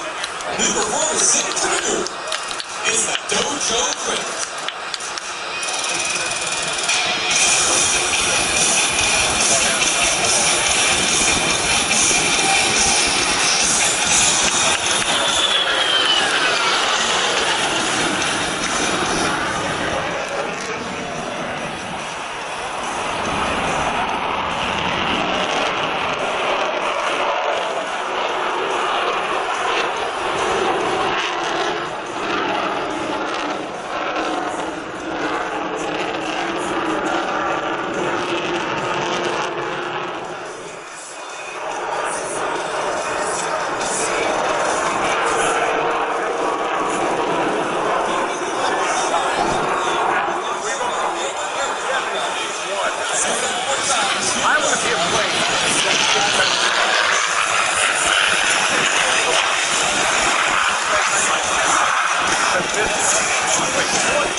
We hope you enjoy this brief display of only a fraction of the F-35's full combat capability. As an integral part of the most capable Air Force the world has ever known, your F-35 Lightning IIs are ready to defend our nation's skies and dominate the battle space anywhere on the globe. Ready to aim high, fly, fight, and win. As proud members of an all-volunteer Air Force, we hope our performance has inspired you to serve your country alongside the professional men and women you see here in action today. Here he comes. In the cockpit of the F-35 or on the ground, guaranteeing its readiness to fight. Please speak with a member of any Air Force legal team or your local Air Force recruiter. Nice. These Air Force warriors will answer any Beautiful. and help set a course for the basic Air Force career.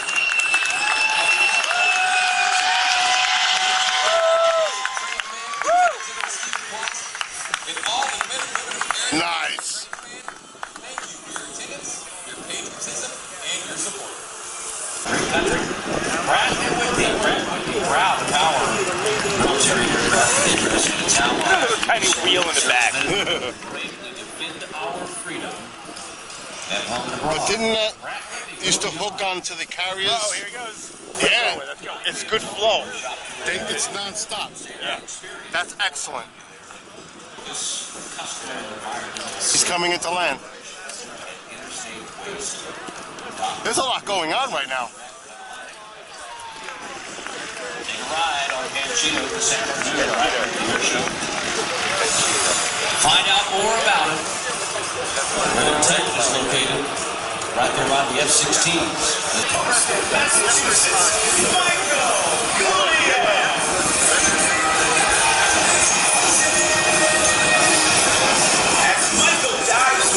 Whoa.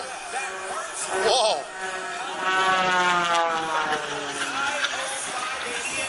Accelerates his airplane to 250 miles per hour. Michael is known for hitting his airplane performance 110% every time he flies. And by the look of that entry, that's not about to change today.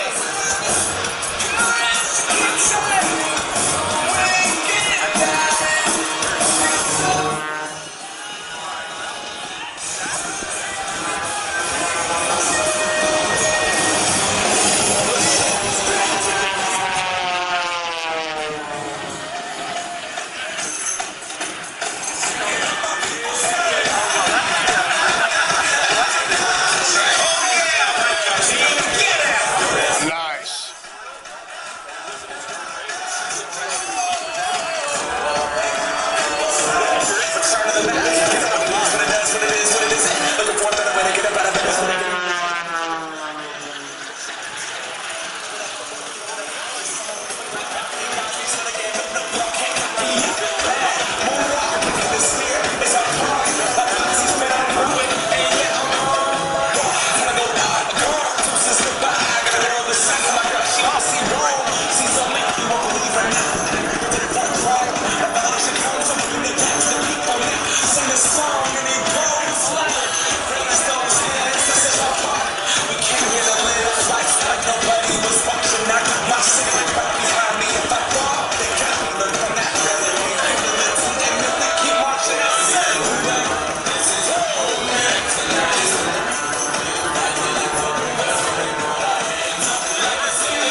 Oh my God.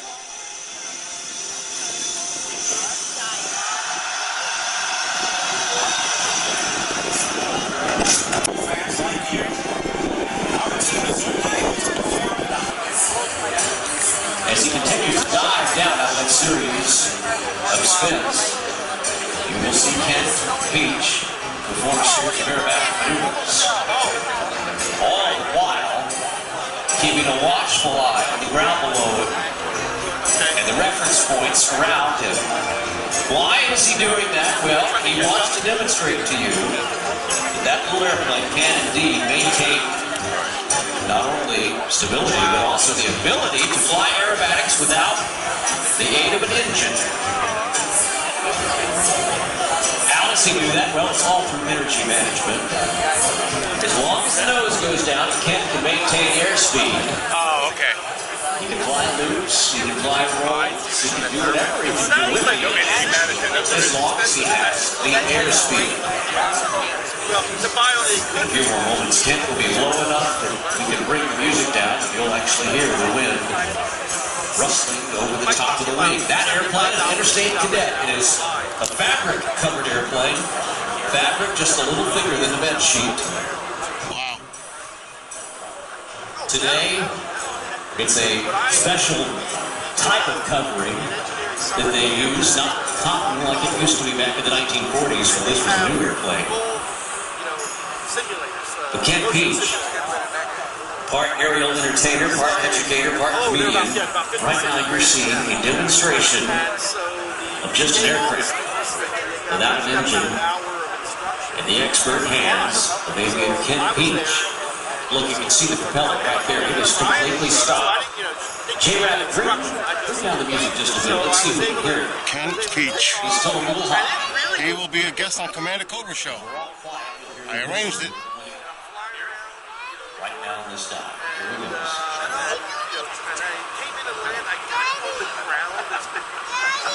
If I can hear it, I know you can hear it. My goodness. Kent Peach, closer and closer and closer to the ground. Or if you turn your attention out here to show left, you will see a man, a very grave man, a British man, a British gentleman nonetheless, standing out there, Consul General of the United Kingdom, Mr. Anthony Phillipson. He's right there with Brian Lilly. Kent Peach high ahead, preparing to do the unthinkable, yes, from thousands of feet above. Kent Peach will now position the Interstate Cadet onto the runway. And in a true show of professional airmanship, he will roll the Interstate Cadet all the way up and put the nose of that airplane into the palm of the hand of Consul General of the United Kingdom, Anthony Phillipson's hand. Watch. Let's see if he can do this. The amazing aviator from Minot, North Dakota, sponsored by Jelly Belly from Fairfield, California, family-owned company. Watch this. The tail is coming down now. Kent, an eagle eye. Rolling ever so slowly. Will he make it? Consul General of the United Kingdom, Anthony Phillipson, bravely standing out there. Holy shit. He ain't moving. Not looking. He is not. Will he make it? Just a few Wow. feet. Oh, come on, wind, blow. Blow, wind. Look at this. He just kisses the hand right there. Nice. Our Boeing technical representatives are Mr. Jack Ralph from Fort Worth, Texas, Mr. Todd Lawson from Tigard, Oregon, and Mr. Landy Harnsvager from Nantucket, Massachusetts. Our financial management analysts are Mr. Patrick Rushing from Ocala, Florida, and Mrs. Deborah Valentina from Hazlet, New Jersey.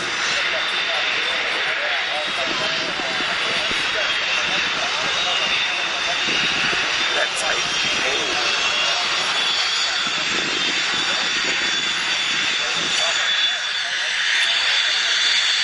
Awesome.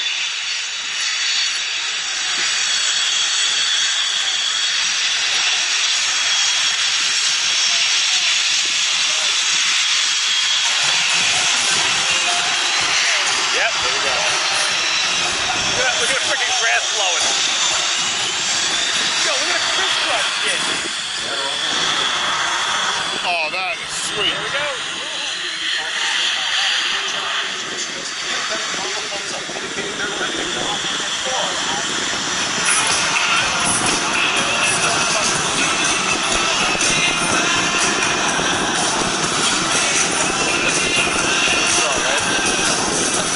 I was thinking of Van Halen Dreams, because they got the Blue Angels in the video.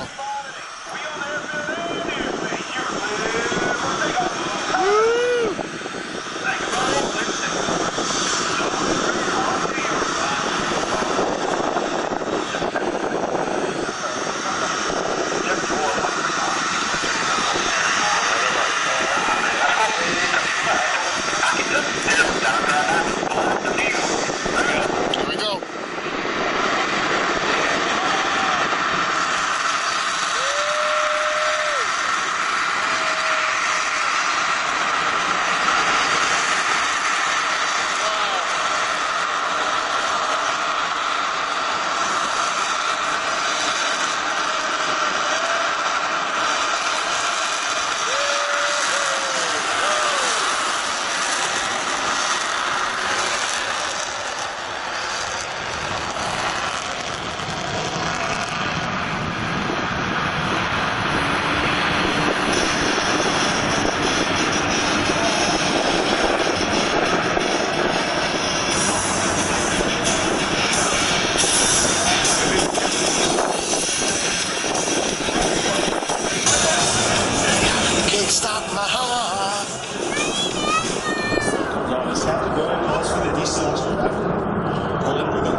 2.5 cubic eight. As the Diamond accelerates in their descent, they'll acquire the necessary airspeed for their next maneuver.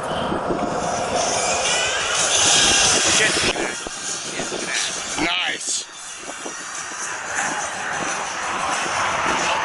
Look at that inverted.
Demonstration team in the world today.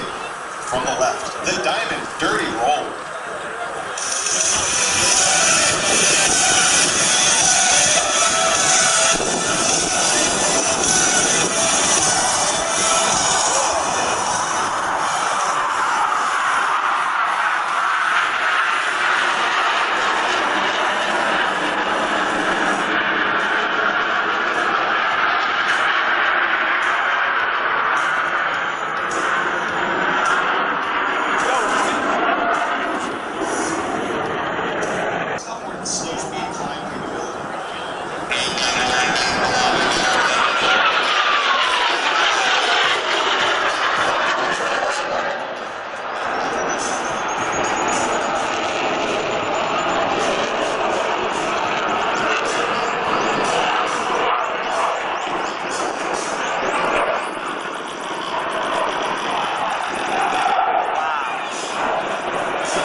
Nice.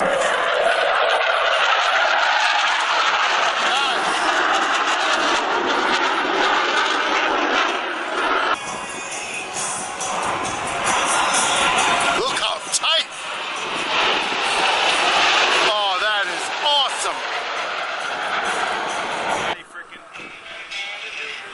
Life in the fast lane.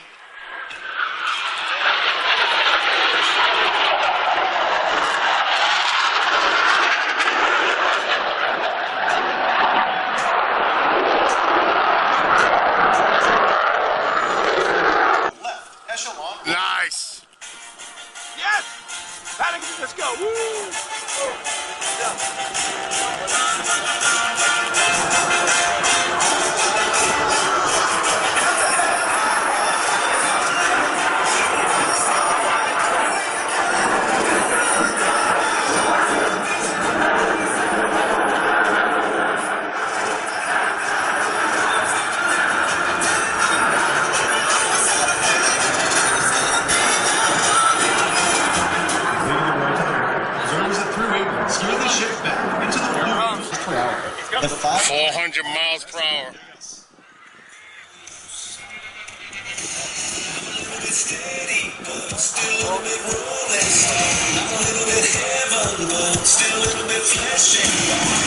Good mix of music, country, Yeah, rap, it's awesome. It's America. It's all that's about. right. That's right.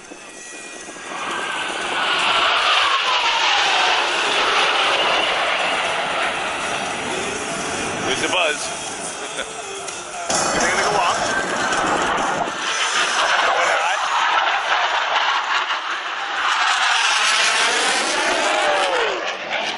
Whoa.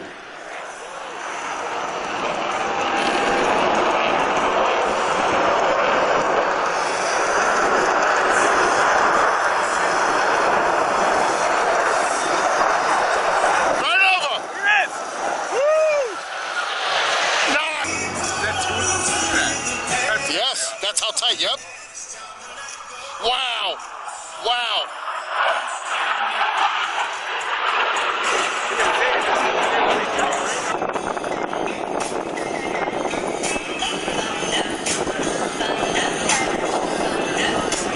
Here it comes.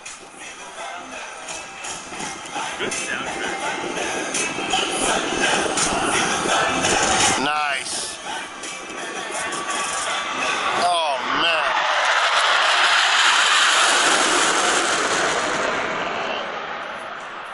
Wow.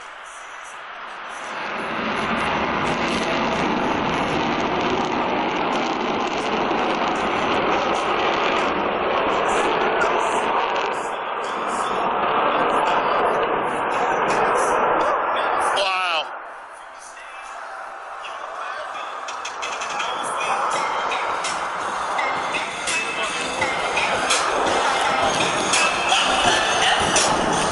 Mike, we got a lot of video editing to do tonight. At less than 120 miles per hour. Yep. That sets the Hornet apart in the air. Wow, look at that. Ladies and gentlemen, this section, High Alpha Pass. Hey, that's what you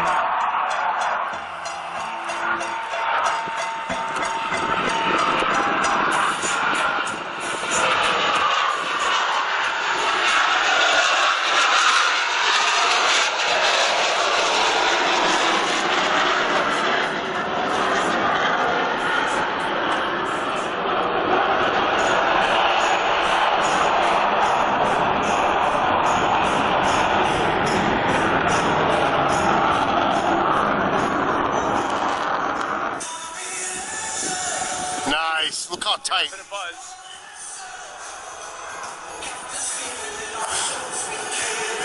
All 6 are there. Yeah. Nice. Look at that.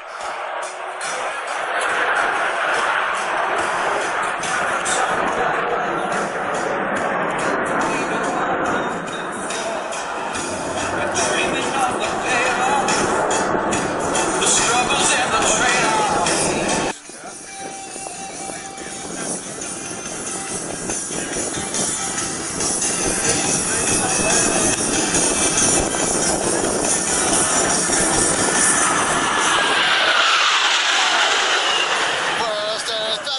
The music is perfect too.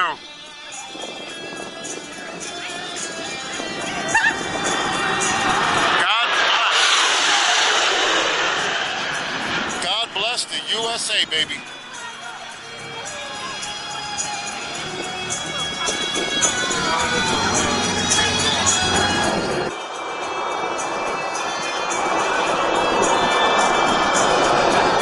They're in formation, spreading out. Whether it's a tactical jet, a propeller-driven aircraft, or a helicopter, each requires a skill that naval aviator must master. In order to perfect this skill, Navy and Marine Corps pilots spend a great deal of time in the landing pattern practicing carrier approaches. In front of you now, Captain Doyle and his wingman will demonstrate a simulated.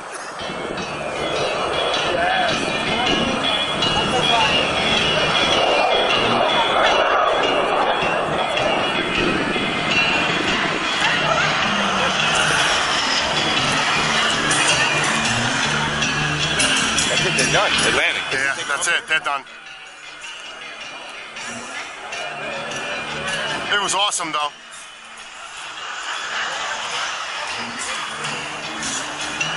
in order. 1, 2. Yeah, the numbers, yep.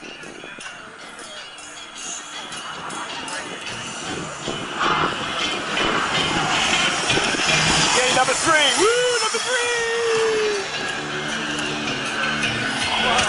They got another day tomorrow here.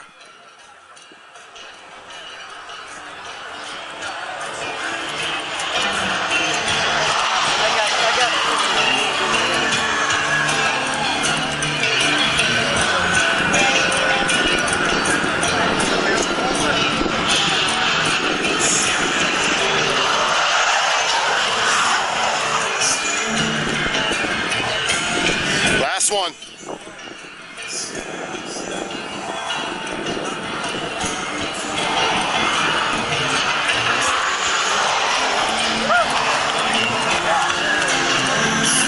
And that's a wrap.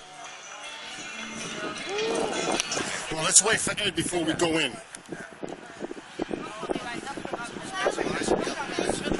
There's another one on the other side. This is huge.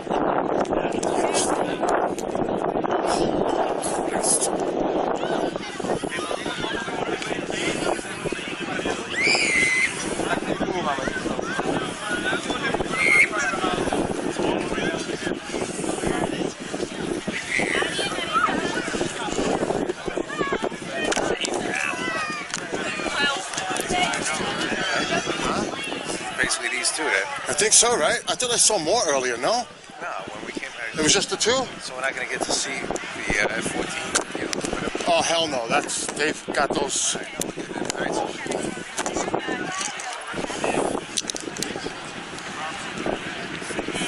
That's freaking awesome. That $400 though, you know, and it's tax deductible. And it should. But if we can go on the. This thing is monstrous.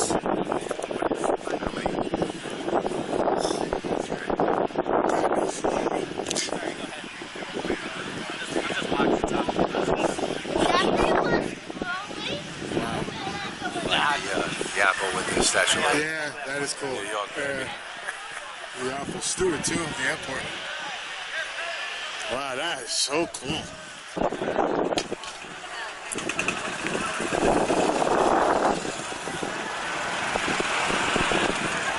There's the war car.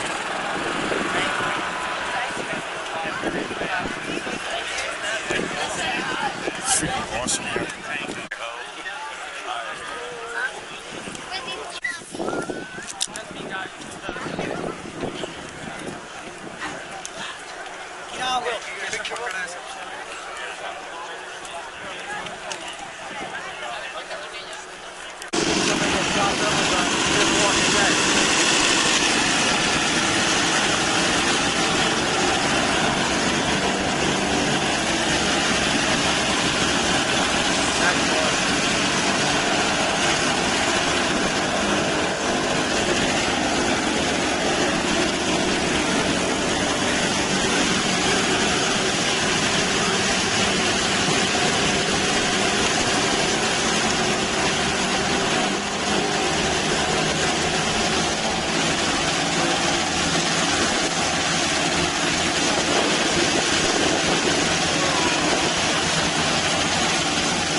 Food safety experience.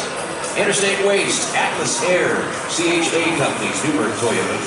Signature Flight Support, Independence Helicopters. HRC Company, big thanks to them. Plus, It's Bill. Say hello, Bill. Skills. Huh? Say hello. What's up? Chamber of Commerce, Geico Insurance. All right. Mohawk Valley. Making a turn. Back.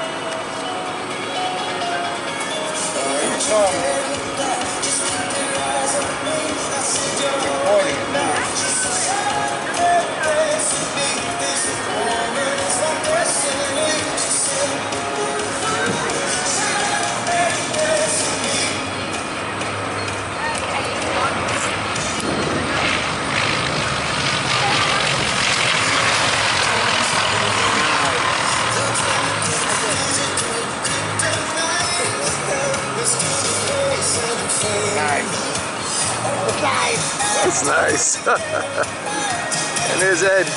Say hello, Ed. Hey, what's up, Mike? How you doing? Doing great. Boys are back in town.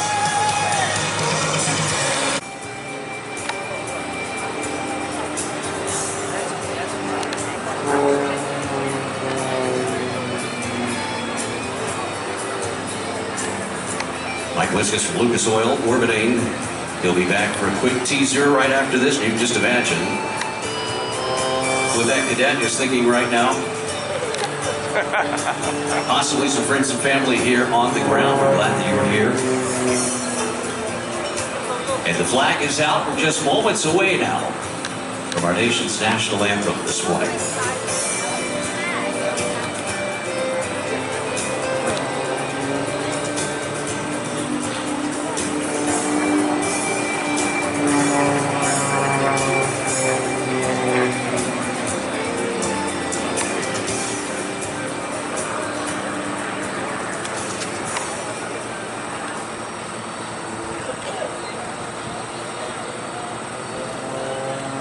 And just to let you in on the behind the scenes, the air boss will coordinate. He gets a bonus paycheck if the flag lands when the anthem stops. So we will see how this works out. Celebrity Air Boss George Klein talking now to Staff Sergeant Catherine Walsh, reminding her it's an even split. Here we go. Oh, say can you see by the dawn's early light what so proudly we hailed, and the twilight's last gleaming, whose broad stripes and bright stars through the perilous fight o'er the ramparts we watched were so gallantly streaming, and the rockets' red glare, the bombs bursting air, gave proof through the night that our flag was still there. Oh, say does that star-spangled banner yet wave Go down, go down. o'er the land of the free and the home of the brave.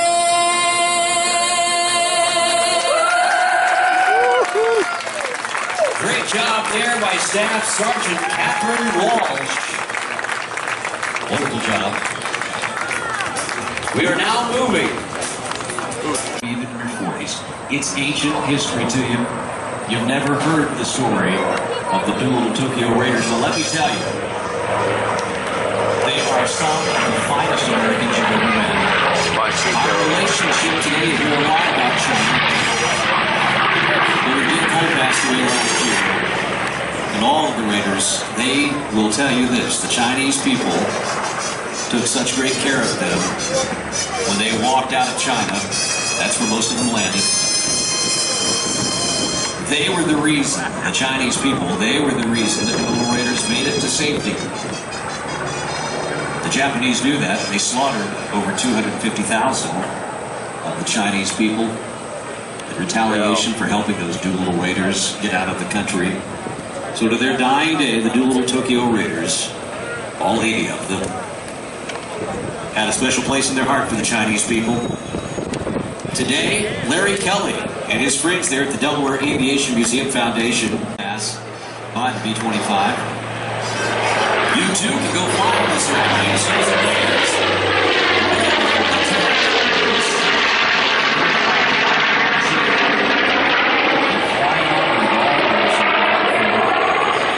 This airplane, unlike any other B-25, is historic in its own right. Once a crop duster down there in Florida, lovingly restored by Tom Riley years ago. This airplane has led all of the commemorative flights for the dual Tokyo Raiders. It led one of the largest B-25 formations post-World War II just a few years ago in honor of the Tokyo Raiders. Larry Kelly, though, a man who puts his money where his mouth is, flew this airplane in support of the disabled American veterans for a number of years. Today, continues to fly.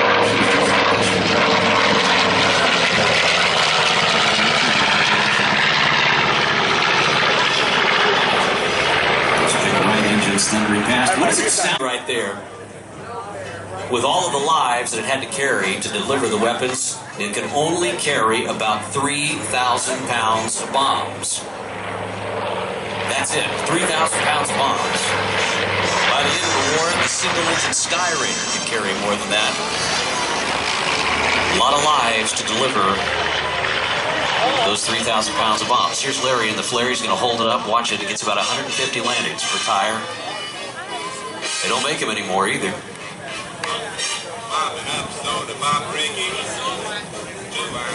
There he is, though. Age of aviation. Today has found a new long-term romance. Yes, I'm talking about All in Cargo. The Great Dogs. Now welcome the Queen of the Skies. To the left side, you'll see it. The flaps are down. Acres of flaps are down. The tires, well, they're there too. They've just now been extended. And the massive Boeing 747 hauling the mail today. We'll soon make a picture-perfect landing right in front of you. Yes, that's right. Right in front of you, right out there on the runway. Look at the majesty that this thing exudes as it comes down. Somebody go grab that pastor and get him up here to narrate this. That guy can... Boy, he is a real wordsmith, isn't he, Jim? I can do it. Check this out, though. Short final. Look how it's just gliding in flow. Coletta Air Freight, this is the massive Boeing 747. For those of you down here on the left, you're going to get a whiff. You're going to get a whiff of burning rubber as this big thing lays a scratch out there on the runway with all those tires hitting at the same time. You'll smell it.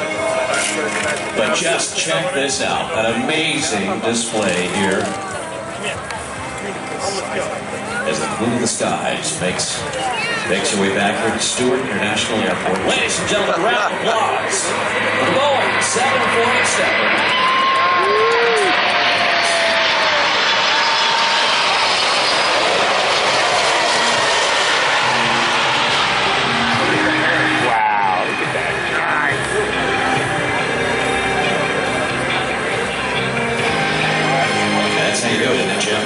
Just center. Did you ever fly one of those? The 747? That is Jim record no, I'm above you. Don't worry. No, that's like the added bonus of the air show. It's like, oh, yeah, play that.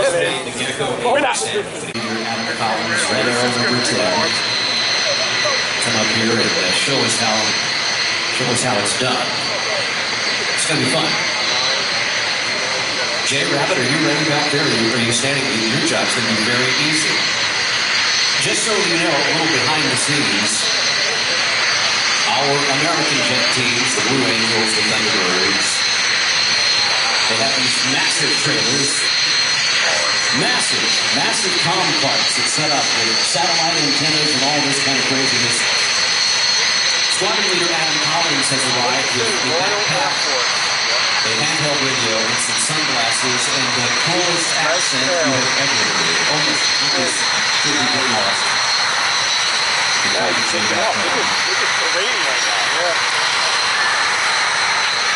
That's all he needs. So he's standing by now. It looks like a 1980s cell phone. It's just a radio.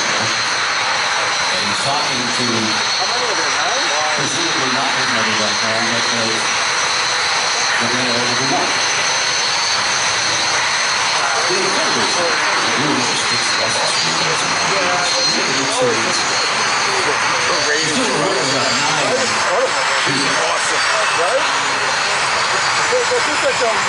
Nope. It's amazing.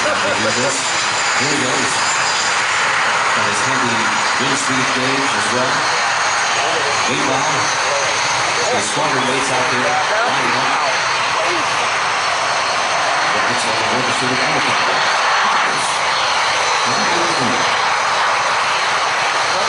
Amazing that they don't even have that in the trailer. You're sitting smooth. Fancy tight flight suits and... Oh, look at that. Look at that. All set up. Look at this. Wow. They're already freak cleaners. You can locate it on the roof if you like to start an ambulance. They're getting all together. Well, good afternoon, ladies and gentlemen, boys and girls. My name is Adam Collins. I am Renton, the supervisor with the Royal Air Force Aerobatic Team, the Red O! Well, this is my absolute privilege to be here today. I'm going to talk you through the display. I'll then hear some of the aircraft radio transmissions, and I'll give you some background on the team and the pilots. Well, all our aircraft are now lined up on the runway. They're about to roll the engines. They're about to climb the smoke.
Well, Red One leading the aircraft airborne in a display.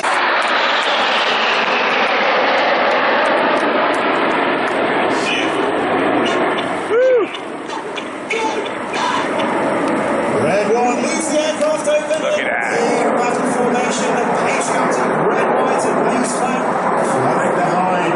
As they pull to the vertical, Red One calls them into short diamond. Red One is squadron leader Martin Pert. Martin is a former Harrier and Typhoon pilot. He's flying as an instructor on the Hawk and is in his second year on the team.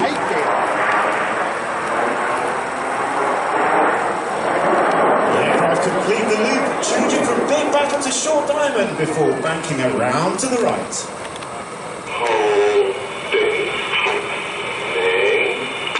Red One speaking with a very metronomic cadence on the radio. The pilots are reacting to the tone and rhythm of his voice rather than the movement of his aircraft.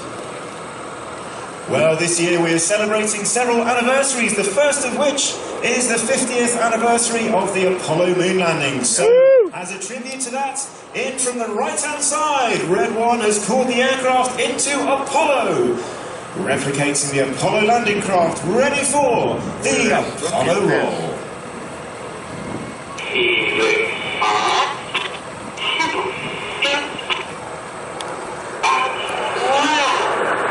And roll calls Red One as the aircraft upside down, distinctive formation.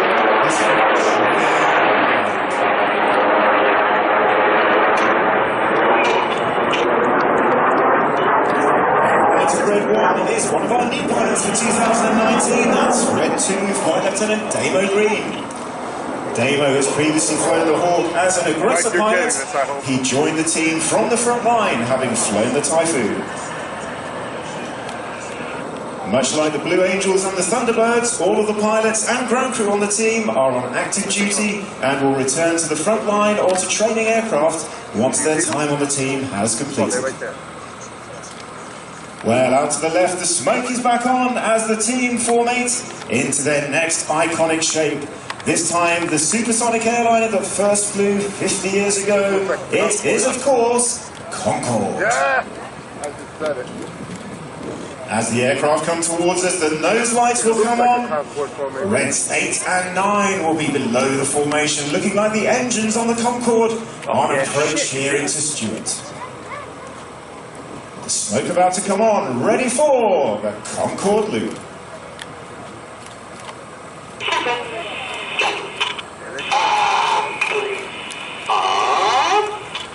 And pulling up calls Red 1, Concorde pulling to the vertical. As they approach the vertical, the pull will come. The formation will change as they go over to Red into Stewart.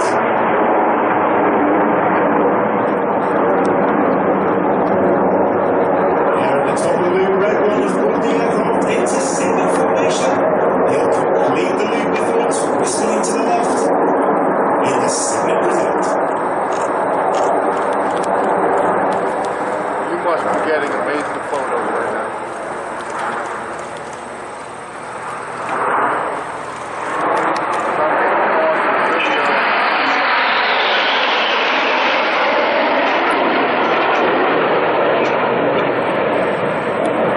On the right of Red 2 is another new pilot for 2019. That's Red 4 Flight Lieutenant Gregor Olston. Gregor has previously flown the Harrier and the Typhoon on the front line, and he joins the team having instructed on the newer version of our Hawk. While as the aircraft again change formation in front of us, the wings are sweeping forward. We now have 6 aircraft all flying line abreast in one of our most technically difficult formations. Red 6 and 7 tucking in behind. To the left of Red 1 is Red 3 Squadron Leader Mike Bowden. Mike has previously flown the Harrier and the Tornado on the front line. He's been a Hawk instructor and is in his 5th year on the team. In from the left-hand side, the coloured smoke about to come on. It's time for heat.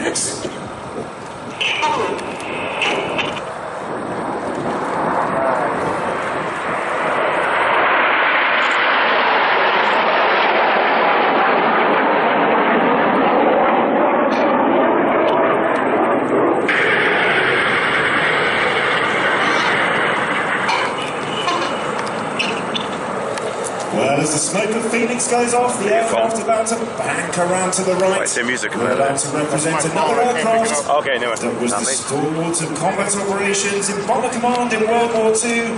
We have one of them still flying today in the Royal Air Force in the Battle of Britain Memorial Flight as a tribute to those who lost their lives. It is, of course, Red button, right? Yeah.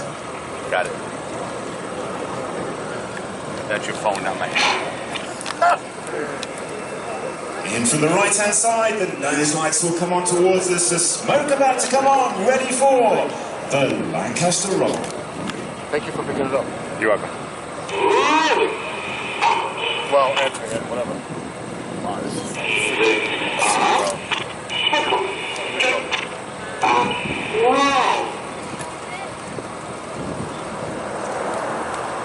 Upside down at 2,500 feet in the Lancaster roll. Now, some of you may think the Lancaster was not aerobatic, but the famous test flight air essential appears to be one of the Lancaster single flights, meaning that was testing the drill. On the left wings of the Lancaster is Red 5 Squadron Leader Steve Morris. Steve has previously flown the Harrier and the Tornado. He's instructed on the Hawk and is back with us on the Red Arrows for the 2019 season. You're going to see a really good thing right now. We're going to take down that Well, is commercial everyone airline. enjoying the show so far? It is about to get a lot more exciting. For those of you with cameras out there, we have a maneuver you will love coming up. Representing the combat aircraft that retired from service in the Royal Air Force this year, having spent 3 decades on the front line.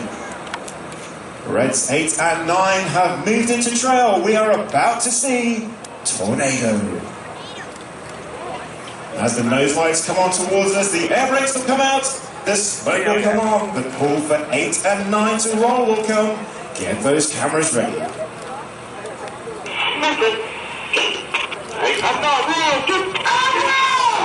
Aboard calls Red 9 as the red and blue smoke comes on. Reds 8 and 9 rolling around the rest of the formation. Red 1 about to bank the aircraft to the left.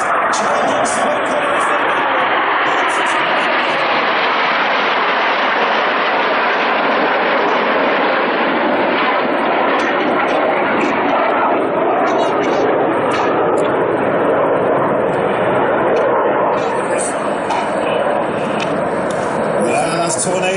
switches to our right-hand side, it means we're approaching the end of the first half of our display.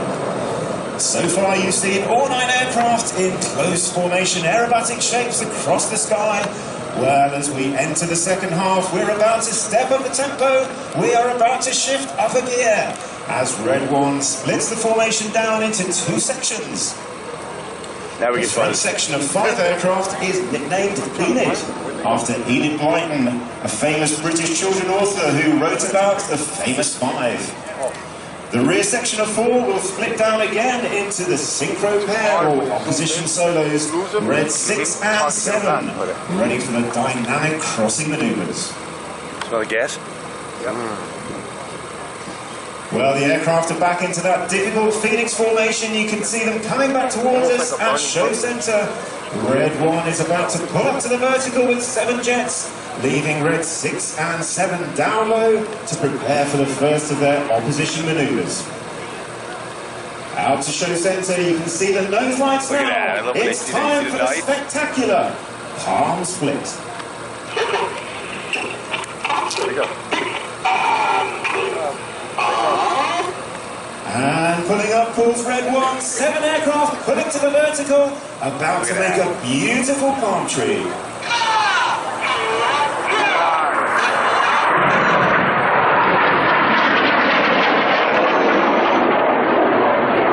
As the 7 aircraft try to palm tree above us, Red 6 and 7 stay low, the clouds are changing slides. Down low, we've got Red 6 to the right, he's being joined by Red 8, we've got Red 7 to the left, being joined by Red 9. Red 6 on the right is Flight Lieutenant Toby Keeley.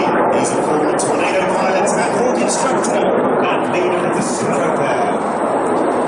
In from the left and the right with a closing speed of over 700 miles an hour, the aircraft will pass 100 feet apart in the spectacular Jippo Pass.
Look out to your front right.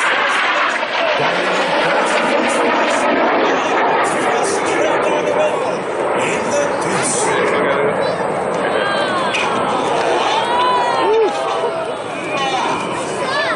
Red 1 banking Enid around to the right. The red and blue smoke back on as Red 9 pulls to the vertical. The red, white and blue smoke.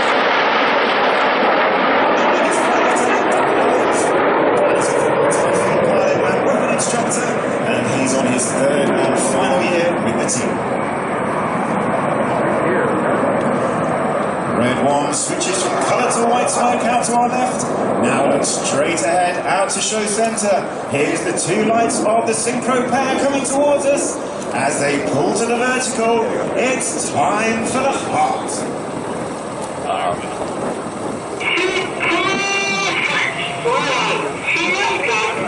No, they haven't.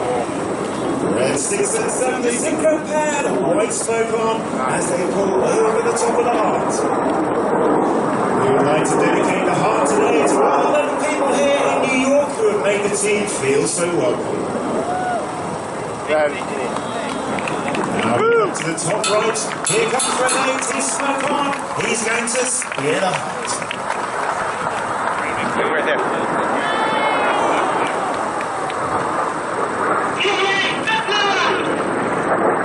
Red 6 and 7 straight from the heart, now pulling back in towards us, ready for the next of their opposition manoeuvres. Red 6 and 7, the white smoke on. They're descending back down to 150 feet. Red 6 on the right, about to roll inverted. He'll cross with Red 7 as they switch in the vice versa.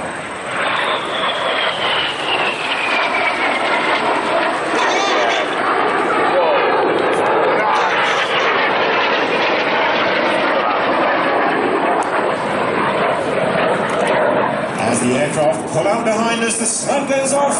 Let's look back over to the left. Here comes Fred 1 with the rest of the formation. They're about to put the smoke on and pull to the vertical. They'll be rolling around as they climb. It's another time for the camera. Get those lenses zoomed right out as we prepare for the vertical break.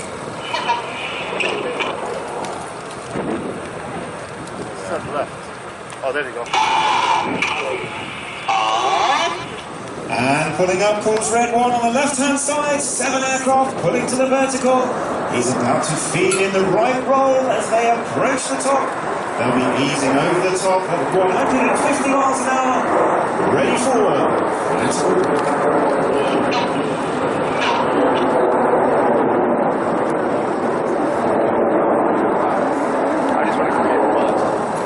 That's what I'm watching. Right? It's just going to come out of nowhere. Someone's coming out of nowhere. That's what I'm watching. That's how they flew in. Great break go for Fred 1. Vertical break.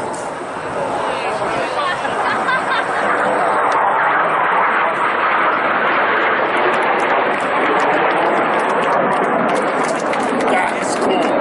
As the smoke from the vertical break turns off, let's get ready once more for the synchro pair coming in from the left and the right.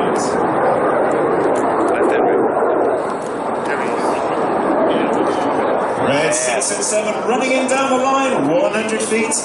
They'll be crossing 3 times in front of us, pulling 7G in a tight circle, changing smoke colour as they go in the carousel.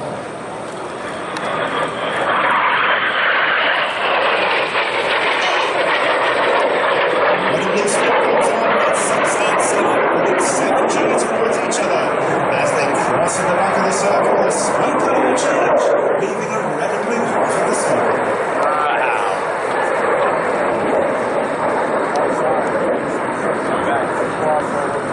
Here it comes.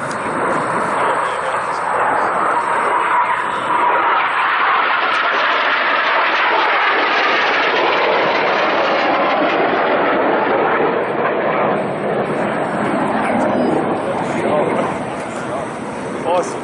As 6 and 7 complete the carousel, the smoke goes off as they That's what I'm waiting for. the next in maneuver. They're coming around. Now look out to your front right. Here's Reds 1 to 5. They're stacked top to bottom in line astern. Red 1 about to bring them around to the right, swinging out like a pendulum. No, wait. I know I'm watching them. Right? The ones in the back? Yep, that's what I'm watching. In the red arrows, we normally fly with even numbers on the right.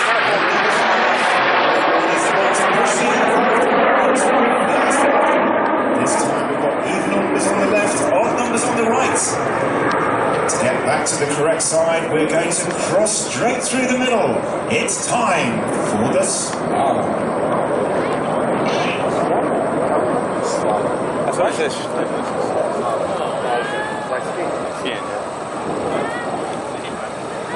Safely back on the correct side, the coloured smoke about to come on as Red 1 continues the circle for the battle pass. Well, each of our aircraft has 5 minutes of white smoke, 1 minute of red and 1 minute of blue.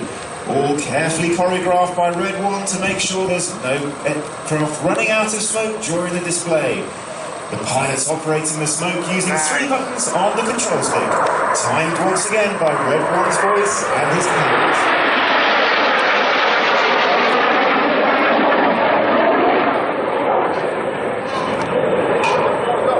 As he move off to our left-hand side, the coloured smoke changing to white, then going off. It's time to look out to our far right-hand side. Here comes the rear section, Red 6 and 7, about to roll inverted and fly formation down the line. Reds 8 and 9 will roll around them in the corkscrew. Aboard for Reds 8 and 9, the coloured smoke on as they roll around 6 and 7. Red 8 with the red smoke is Flight Lieutenant Chris Smith. He's previously flown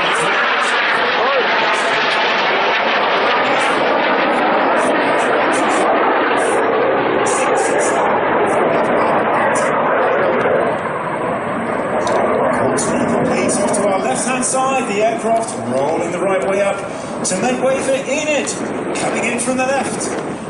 Nose lights coming towards us, the inside pilots about to roll to the outside, changing as they go in the rollbacks. Oh, here we go, look at that.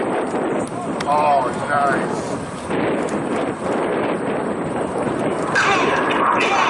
Clear go, call 2 and 3, the signature 4.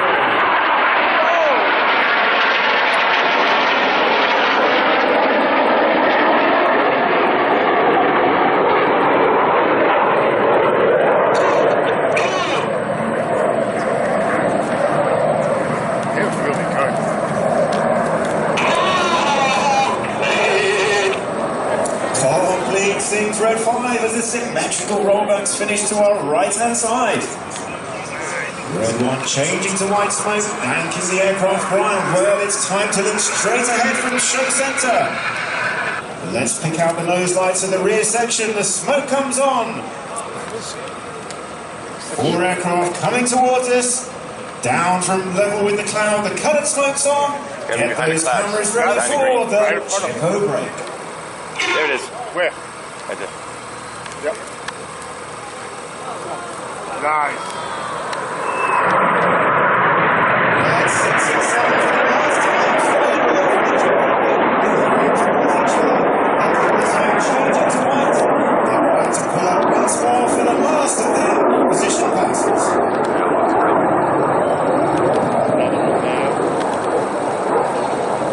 On the left is Red 7, Flight Lieutenant John Bond. John is previously instructed on the Tucano aircraft. He displayed it in 2012. He then went to the front line on the Typhoon Force before joining the team. As 6 and 7 close for one last time at 700 miles an hour, they will roll twice towards each other in the imaginatively titled double rolls.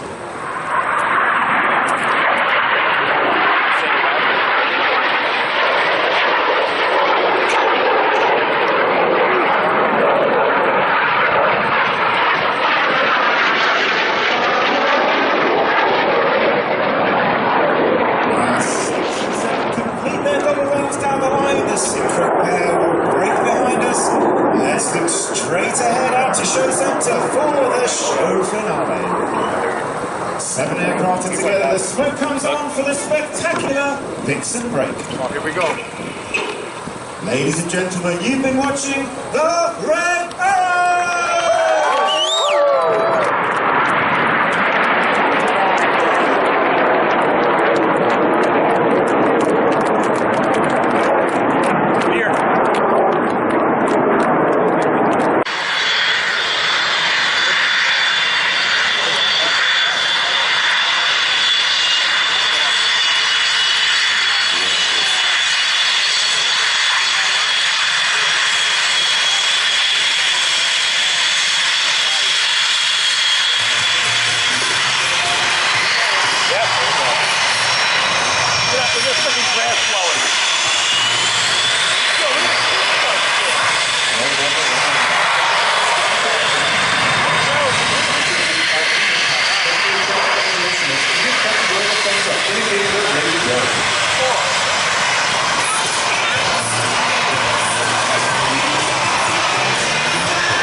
fucking time. That's it.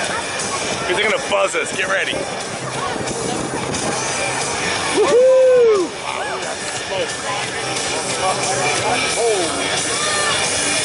You ready for this? Yeah, man. Look at him.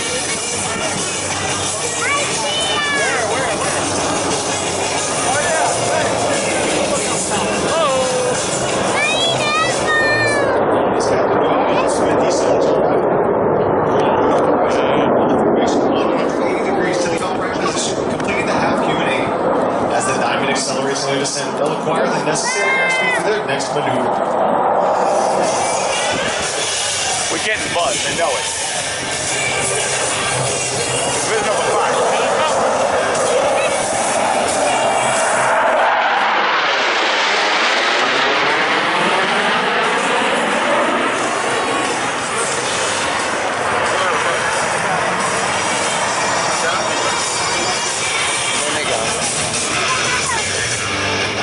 Back to the right. Blue Angels 5 and 6 are rolling. Blue Angel 5 will complete the dirty roll and takeoff, while Blue Angel 6 executes a precise low transition and pitches up vertically at 6 times the force of gravity. Give me the other 2, take it off. Yep, there it comes. Look at that. Oh, shit, look at that. Nice.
No other jet demonstration team in the world today. From the left, the Diamond Dirty Roll. Here they come. Here they come. Continue. Here they come.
those two inverted rolls.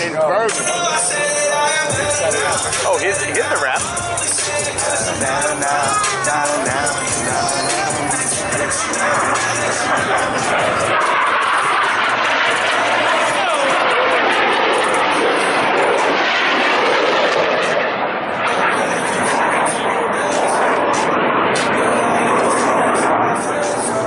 Let's go. Woo! Speaking of devil.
Got it.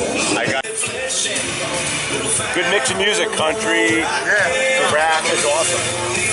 It's America, all about it. That's right.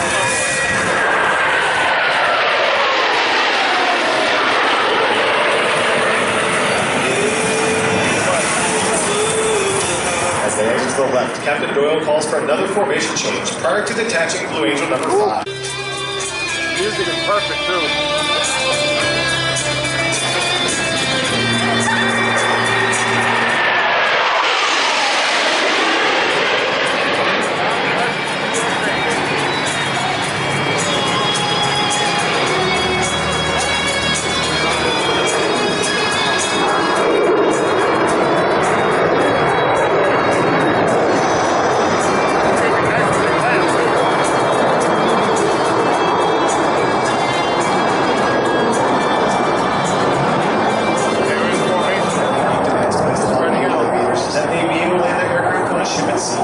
Whether it's a tactical jet, a propeller-driven aircraft, or a helicopter, each requires a skill that naval aviator must master. In order to perfect this skill, Navy and Marine Corps pilots spend a great deal of time in the landing pattern practicing carrier approaches. In front of you now, Captain Doyle and his wingmen will demonstrate a simulated carrier pattern. Approaching the runway from the left, Captain Doyle is confirming that the landing checks have been completed and that each aircraft is in fact ready to land. Blowing out on final, they'll make constant power line corrections to maintain the operated ascent for the proper touchdown point. Yes, cool. See that? They're taking it for the music.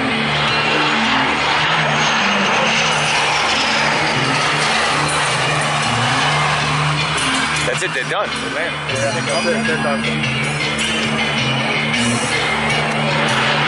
It was awesome, though.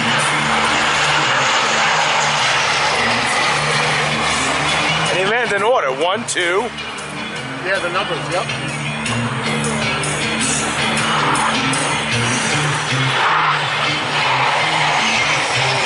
Okay, number 3. Woo, number 3. They got another day tomorrow here.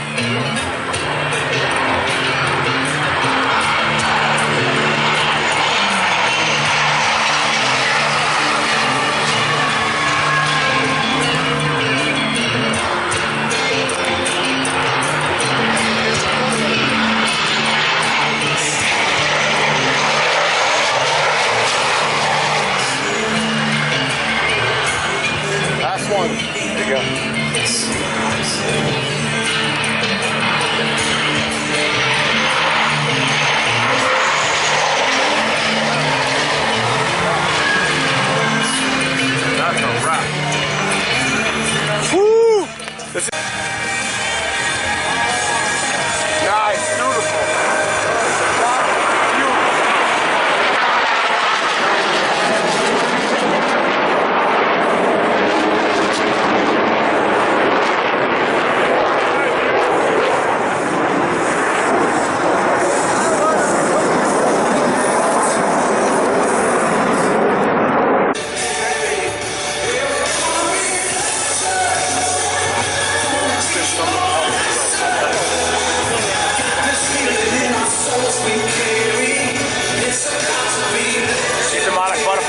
hit it like 5 miles per hour? It did actually. On the left, at 400 Pass the straight. That thing went Mach 1, man. Are approaching for the Delta flat pass. Here we go. As they pass over center point, you should get a good look at the Delta set used by the 5 wingmen.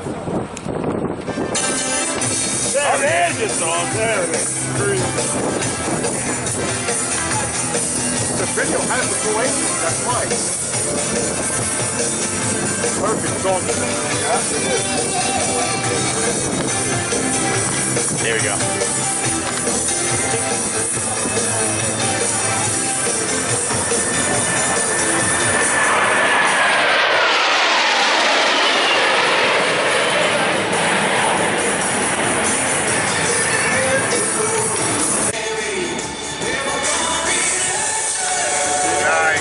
You're ready for the buzz.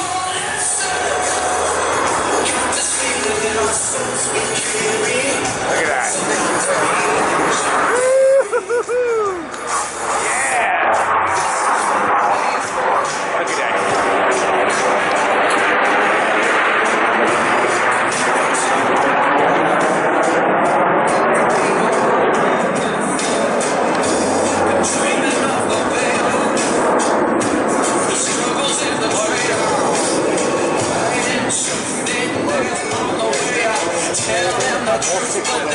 That was 6? Oh no, I counted 6. Observe as Captain Doyle brings the formation back.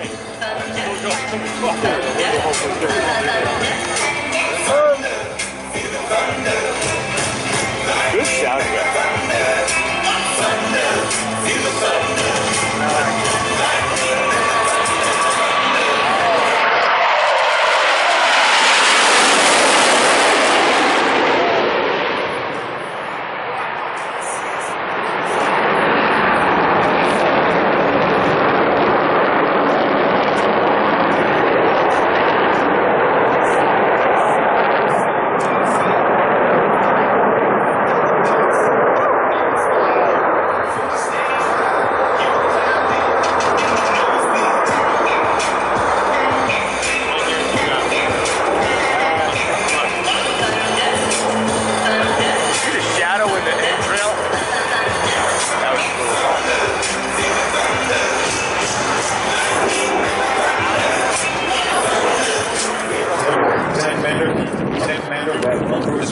The slow speed handling characteristics of the Hornet and the clean configuration. They will pass before you, virtually standing in the range of 5 and 6 on their tails at less than 120 miles per hour. The fly-by-wire flight controls provide slow speed handling that sets the Hornet apart in the area air combat arena. Ladies and gentlemen, this section, High Alpha Pass. That's what you do, rap.